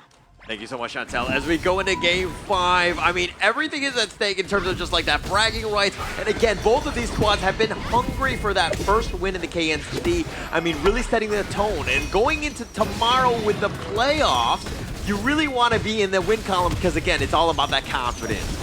And WinCon is the WinCon for these teams. It will be interesting because coming in for these teams, for Wetrnd, for Alter Ego, this is not the end of them. They are still playing tomorrow in a tag team sport of BO7. Yeah, and they're going to continue to grow, and I think that they're going to take advantage of that. But they have to first take care of business tonight. This is literally a best of one going into this. And, I mean, we didn't really talk too much about the drafts. I mean, other than just kind of how synergized they are and all that. But who are you giving the edge to here? Ooh, early game looks so in favor coming in for the side of Alter Ego. They set up entire draft on 3 things. Yep. Number 1, Zensha in that jungle department with Icy Tails and decoys early game aggression. Number 2, newbie and 1 TUT.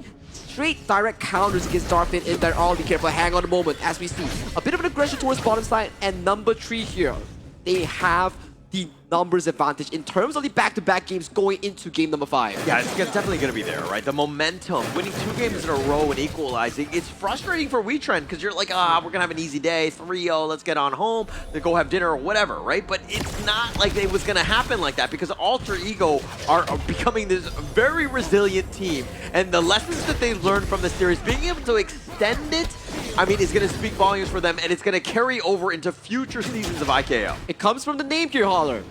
Alter Ego. The first Ego that they showed was the not-so-strong one. Now, the second Ego that they showed is dominating this game with an engage onto Zhen Xiao! Death from below, finding him with a nice little stun, and he turned it around, and Aaron is actually going to be killed. Zhen Xiao is going to actually just run away. He's going to be fine, and they've gotten a rise. A huge win for Alter Ego. Newbie with a masterclass disengage that allows the side of Alter Ego to find 2 return kills plus this Azure Golem away from the hands of Arise. Alter Ego is so up and available in that goal lead. Oh man, what a great start for Alter Ego. And Wetrnd thought they had a great jump. I mean, the potential for that, but Zhen Xiao was there. I mean, even with Newbie, it was just didn't really like pay out in the end. Aaron, again, you have to be aggressive on the Mai, so I don't fault him for that. But losing out on like 0-2 on this one, a little unlucky.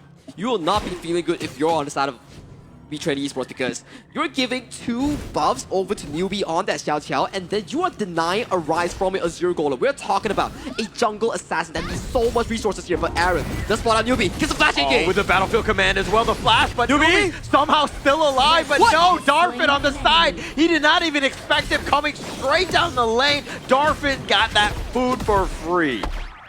What? A newbie walk into Darfin there. Yeah. Yeah. Okay, no problem. Back towards mid side here as we see Aaron coming in to assist Arise and getting that mid control here as we see Icy Tail looking potentially for an engage here, does get forced out based on numbers. And look at how Maze is just like strolling around, understanding that he can kind of like go into any lane. Plus, if anyone gets jumped on, yeah, that battlefield command. I mean, yes, it's on cooldown right now, but this is the power of the Liu Bang. It's not always amazing. You're not going to get amazing stuns and a value out of it. But when you need to get that secondary number just to kind of turn things into your favor, he could jump in at a moment's notice. He adds on to the value of the numbered games we talk about, but due to the jungle advantage in favor of Zhenshao, this objective goes in favor for the side of Alter Ego Esports in game number 5. Yeah, Zhenshao with that smite, ensuring that he got it. Aaron got almost cheeky with that Kachusen, just not enough on time, that is. And Wetrnd right now falling behind, about 750 gold, finding Decoy, who's going to burst ram to safety, but he's going to take some damage on his way out. A bit of a pickled prod here coming in for the side of Syndicate here, allowing Maze to collect some of these resources on towards the Clash. But look at command, they're going to look to go for this one right under the tower. Decoy is just trying to shimmy back and forth. He has not been killed. He is actually very tanky, and Maze is actually the only one to have fallen. It is looking very dire and desperate coming in from Wetrnd Esports. Every single play that they are pulling out of their pockets is being systematically defused from the side of AE here. Things are looking very good for AE. Well, you gotta shoot your shot. Unfortunately, it looks like they've been missing quite a bit. Wetrnd has not been able to hit their mark on those parts. Alter Ego, dare I say, I mean, they're outplaying, they're shimmying around, their movement is great, but they've been staying alive and really counter-punching properly. 1.5k goal lead for the side of AE as of this point. IKL fans, they are rejoicing. They are feeling happy and confident here. I can hear Rookie all the way from here. Oh, really? Okay, I can smell him. Okay, but nonetheless, Arise here on the retreat at this point. Alter Ego, again, putting that pressure on, consistently just like making it a little bit uncomfortable. If Wetrnd were to lose this tower, they're going to lose a lot of that map control. Map control currently, if we were to talk about Alter Ego, they do get that turret on towards the Clash lane here, with an exchange coming from Wetrnd. Powers traded, but gold lead getting wider and wider for the side of Alter Ego. We're looking at 2,000 comfortable. Yeah, at this point, right, it's starting to grow a little bit. Wetrnd haven't really hit their mark. Now they're going to find him, but again, Newbie just gets back into the chase. But Darfin with the light step. Oh, the sidestep and Darfin survives. Very key kill coming in from Wetrnd Esports. They need more of these resources going in favor of Darfin here. We see 2 quick kills in fashion for the side of Darfin. This is your late game marker for the side of Wetrnd if you want to have hopes of bringing this game to your pockets. Yeah, you got to find that right target. I mean, Wetrnd, again, just consistently continue to be aggressive. You gotta just go for those ambushes. You're behind at this point. If not, you gotta find other ways to get some sort of, a farm across the map. Because right now, it looks like they find at least Icy Tail. Great rotation, and it's just gonna potentially spark a comeback here. But still, you're giving away that mid tower here to the side of Alter Ego in that exchange. Yes, Icy Tail did fall.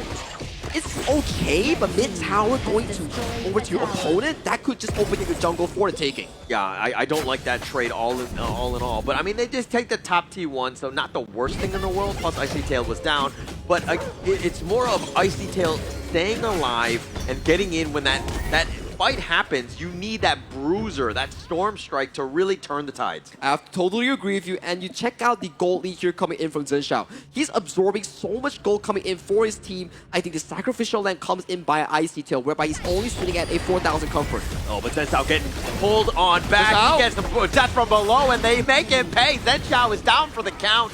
And just like that, I feel like you put a target on his back, my friend Sagi. I probably caster cursed him, but you can't really prove it there.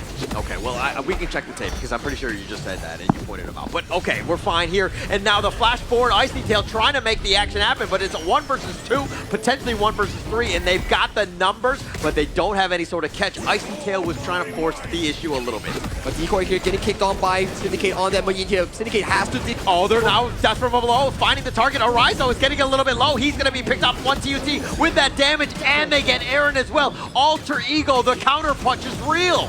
The counterpunch is still ongoing with Zheshao getting another kill on towards Syndicate. 8 minutes on the clock. 3 more kills go in towards the pockets of AE. AE once again back towards the driving seat. I mean, the first time was lucky. The second time, okay, a little unlucky as well. But the third and the fourth time, the way Alter Ego have been able to navigate every single ambush attempt by Wetrnd has just been immaculate, and they've survived throughout. And it also comes into one point. Wetrnd are being so impatient on their cooldowns. There was no ultimate coming in from Maze, so there was no assistance immediately for any of these assassins. Yeah, and actually Arise right now a level behind, definitely net worth behind in terms of Zen Xiao, who's just been this, you know, very, very difficult hero to deal with because he has so much early game aggression, a lot of damage. Look at how these towers are just melting.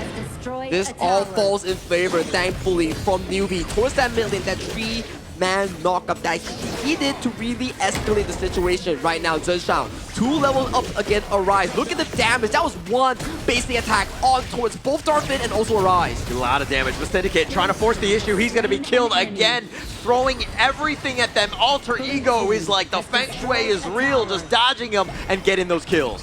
Kills, towers, everything right now. Arise goes in. Command with the death from below, but Arise has already been picked off. The pushback on this one. Aaron trying to do support, finds Decoy, but he's going to trade his life away. They're throwing everything at the kitchen sink. Nothing is really sticking. They've taken down Decoy, if anything. But still, only Decoy falls for the side of Alter Ego. You're losing your mid lane, you're losing your jungle, you're losing yet another high ground before the 10-minute mark. All right, I think it's safe to say they're losing the game at this point, right? With all of the things that they're losing, right? I mean, at this point, but the Shadow Tyrant now looks like it's going to be taken by Alter Ego. This is going to be another free one. Wetrnd have 0 answers at this stage. We might just be looking at one of the potential reverse sweep of the Kings Nation Clash by none other than Alter Ego Esports here, ladies and gentlemen. Yeah, and I mean, Alter Ego are doing it in style. It seems like it took them like to go down in a hole 0-2 to finally wake up and be like, actually, I kind of want to be here. I want to win. I want to win. I want to put that first W for the side of the IKO representatives as Maze might be caught on the side lane here. Has the battlefield command to dodge out towards safety here. More map control for Alter Ego, forcing out yet another key ultimate from the hands of Wetrnd. Yeah, Maze is going to just get back to safety, but again, that's a huge ult. Now, if Arise were to want to go in again, I mean, you don't really have that. I don't think they can, considering they've tried that, it has not worked. It is not working at all for the side of Wetrnd. They've been finding these engages with Arise, with Syndicate as the focal point to deliver Maze in towards that backline, but still, the moments that matter for the side of Alter Ego are these big team fights. So far, it has worked so much in the favor of the IKL fan favorites. Yeah, Alter Ego right now with these Vanguards, it's going to be even tougher to make any sort of assault. Wetrnd right now on the defensive, fighting for scraps at this point, but down 5K. That is huge at this stage with the network. Clock is ticking, coming in for the side of Wetrnd Esports here. Waves are starting to push in here. Aaron gets spotted out from that bush here. So that is one key point being forced away by the side of Alter Ego's roam. Yeah, but look at the Shadow Vanguard. I mean, completely zoned away. Aaron knows that he really can't fight. Now is not the time. Maybe with the T3, but you got an assault on all fronts. Maze is in the top lane, pushing as far as possible because he knows that he can jump in at a moment's notice. It might be happening, but it might be too little too late. And now they're looking for the jump themselves. They get the nice little tremor smash and zoning them away. The battlefield command right on top of Syndicate, who has to actually flash back to safety. Rise. Alter Ego wants to go for Maze, and he does end up getting the pick, but the crystal is the most important thing, and it looks like Alter Ego will take game 5 and the series. They've done it from a 0-2 deficit. They claw back to the depths of hell, and they are back at it, coming in with a reverse sweep against Wetrnd Esports from the PKL region. I mean, if we talk about a diesel team, it's definitely Alter Ego. All along we thought it's going to be Wetrnd winning the series, but after the performance in game number 3, game number 4, and game number 5, again, Alter Ego did a great job stopping the PKL representative Wetrnd, and I gotta say, for Wetrnd, there has been a bit of miscommunication. I mean, miscommunication and a disconnect. It was a big struggle definitely. for that game. And I kind of have a feeling like, dare I say, Chantel, you were celebrating too hard from the last series with Blacklist International and Bigetron, right? And then you were enjoying it, and you were like, this is gonna be it. And I think that at that moment, the Indonesian players were watching, especially Alter Ego, and they're like, Right, oh, no, and no, they heard me from Chantel? yesterday. Yes. I think no, this is not happening again. I think it's on me. It's definitely on you. But, I mean, great series throughout. I think it was a lot of fun. I mean, getting to that point where they had the opportunity to even come back, that speaks like a very resilient team of Alter Ego. What a way to close out Day 2's group stage as we speak, right? We've been having domination in terms of 3-0 and some series in the form of 3-1, but the final series coming back with a 3-2 finish with also none other than a reverse sweep coming in from Alter Ego Esports. First time that we had a game number 5, and first time that we saw a reverse sweep for this game, and it tells a lot about the teams. And you've mentioned about resilience, we've mentioned about adjusting, and that's the beauty of having tournaments like this, because you get to adapt, you get to learn from other teams, and definitely this is something that teams should look forward for, because tomorrow we still have a best of a 7, and a hero composition will matter. Even the emotional stability of the team as well. Or the players, I mean. It's definitely going to be exciting to see exactly. But let's find out exactly what happens in terms of the interview. Let's send it over to Mara right about now. My goodness, Alter Ego altered the game. Congratulations. Decoy, that was a job well done. It was a 0-2 for Alter Ego. The opponent just needed one win to take the entire match. How did you manage to pull off that reverse sweep? What exactly happened in that game 3, the discussion between the team to flip the game around? Actually, in game 1 and game 2, we too rush. Our communication, like, we want to end the game so fast because we haven't win yet, right? And then we very need to win. And then after we lose 2-0, we talk in behind, and then we say, okay, whatever happen, we just play. Either we win or we lose, we try our best. And then after we win the game 3, we have so many confidence, and then we can reverse the game. So that was a great thing to do, taking off that pressure, just saying, let's just play. Let's just have some fun. And it worked completely. Now, this is the first win for Indonesia and your team Alter Ego. How much confidence does this give your team and the entire nation for the next match? Actually, this win so many like giving boost our confidence lah. Because after this we will go to playoff against Philippines also, and then we hope after this match we can reset again and then focus on the playoff also with Bigetron. With everything that you've shown in this match, you truly deserve to win. And everybody that's watching online from Indonesia is yelling out Alter Ego. Definitely, they're so proud of you. What would you like to say to everybody watching you online right now? Can I say in Indo? Of course. Okay.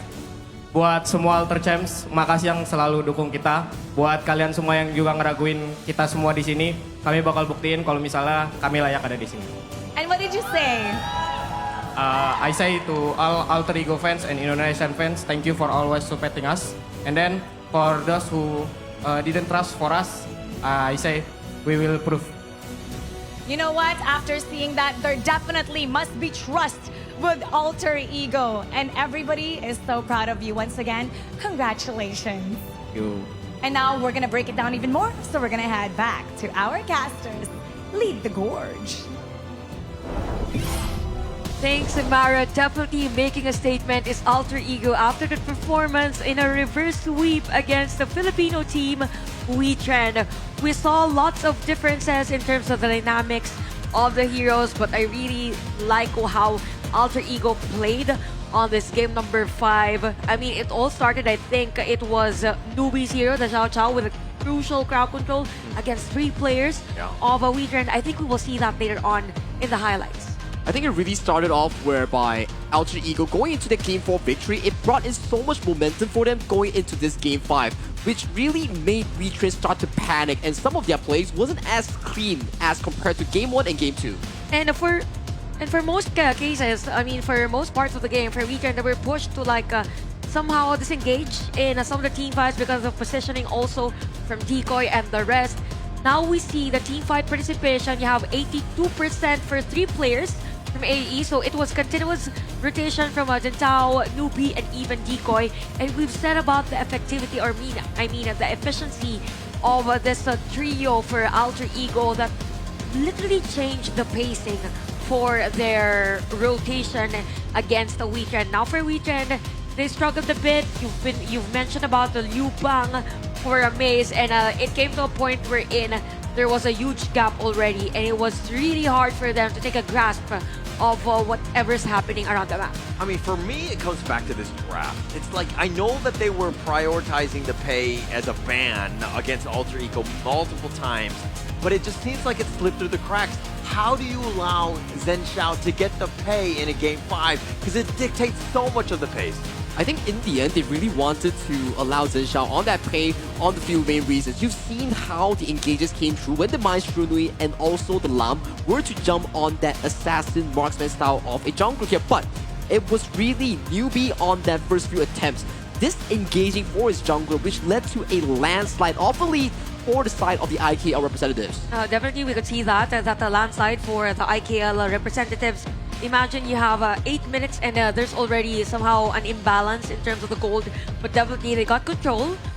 During that game, we're in for AE. They were able to take back the resources, the controlling the map, and that was very evident all throughout the game. Again, it all started with that Xiao Xiao crucial crowd control, bursted some of the players of Wetrnd, and from there, the pattern, like the strategy and even the rotation was stopped by AE. And for that, our MVP of the game is none other than the pay user of Alter Ego. We have Jintao with 712 KDA, 21% damage dealt on that game number 5. Yeah, he was able to just close this series out. In typical fashion, Zhenxiao, when you need a win in a most pivotal of games, especially in a Game 5, I mean, not elimination, but it's the final game. To win this series, you gotta let him fly on one of his best heroes here. This is why experience is so important coming in for the side of Alter Ego here. Zhenxiao has so much experience playing Honor of Kings and it being in the competitive scene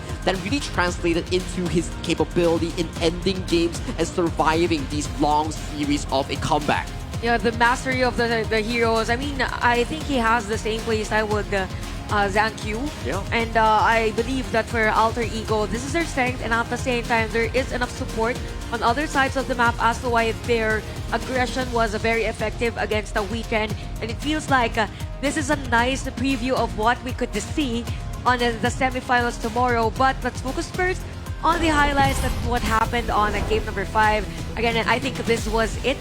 The crucial crowd control, it was the first part of the game, like it was the first team fight, and because of that, you got a Rise taken down. It's the jungle, it's a Lamb, and you don't want that to happen against, or if you are an assassin user. Yeah, every single one of these highlights is literally the initiation started by Wetrnd, and then they get blown up for it, right? It seems like they were had all of the answers, Alter Ego, making them pay, sticking around. This is our jungle, this is our map, this is our game.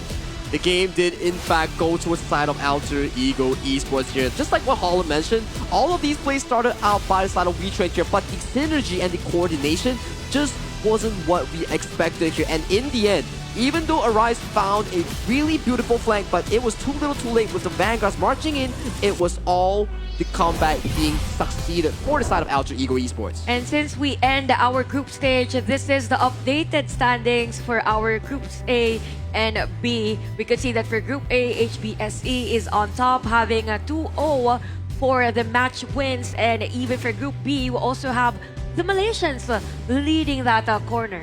Yeah, they had this tournament in Malaysia to bully the rest. No, I'm just kidding. I mean, they are very home ground strong. advantage. The home ground advantage, the home food, the home cooked meals has really helped them propel them into the top slot. So they're definitely going to be in the grand finals.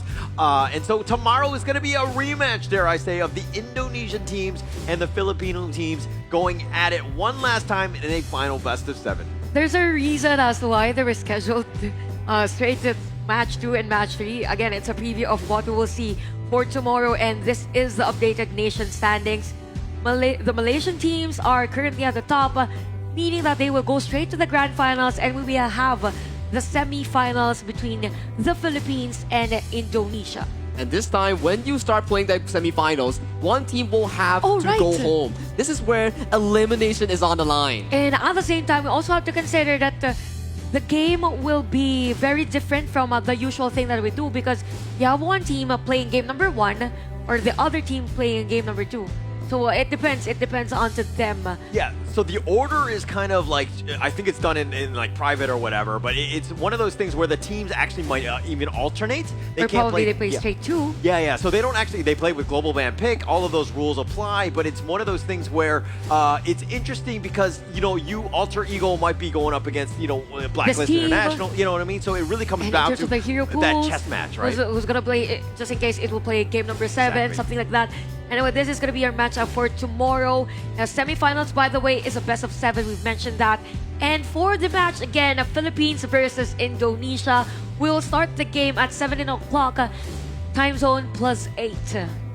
Yep, definitely we will be featuring PKL against IKL at 5 p.m. Malaysian time or the Southeast Asian time. So for this exact moment here, do remember to clock in your time and come by Quill City Mall if you're in KL or Selangor, or, you know, drop by to HOK Esports or any of the languages to tune in for this epic showdown. Big shoutouts, by the way, to the other broadcasts covering KNC from the Filipino broadcast and the rest. Big shoutouts to Rookie Cast because we will have him tomorrow at the desk. Yeah. Rookie, hi Rookie. Yeah, Holla, that's Rookie. me. I'm just going to be transitioning on out. This is going to be actually my final day of casting at the KNC. I had a blast with both of you. Thank you so much for your energy and your Thank you, strength sir. and everything. I think we had a great you, sir. time. We kind of brought it.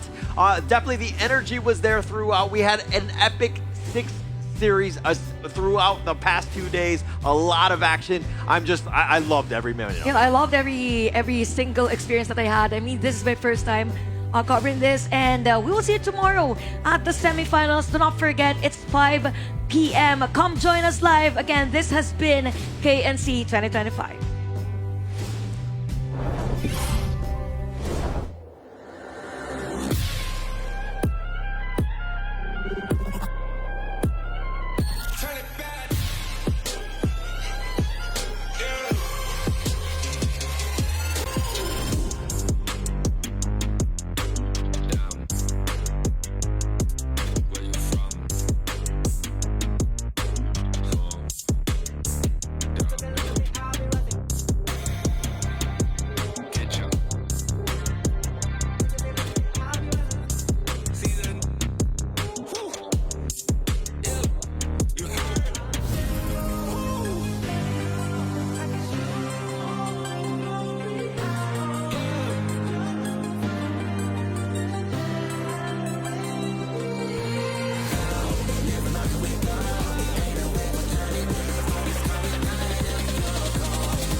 It's all a showtime.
It's all a showtime.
It's an honor showtime.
It's an honor showtime.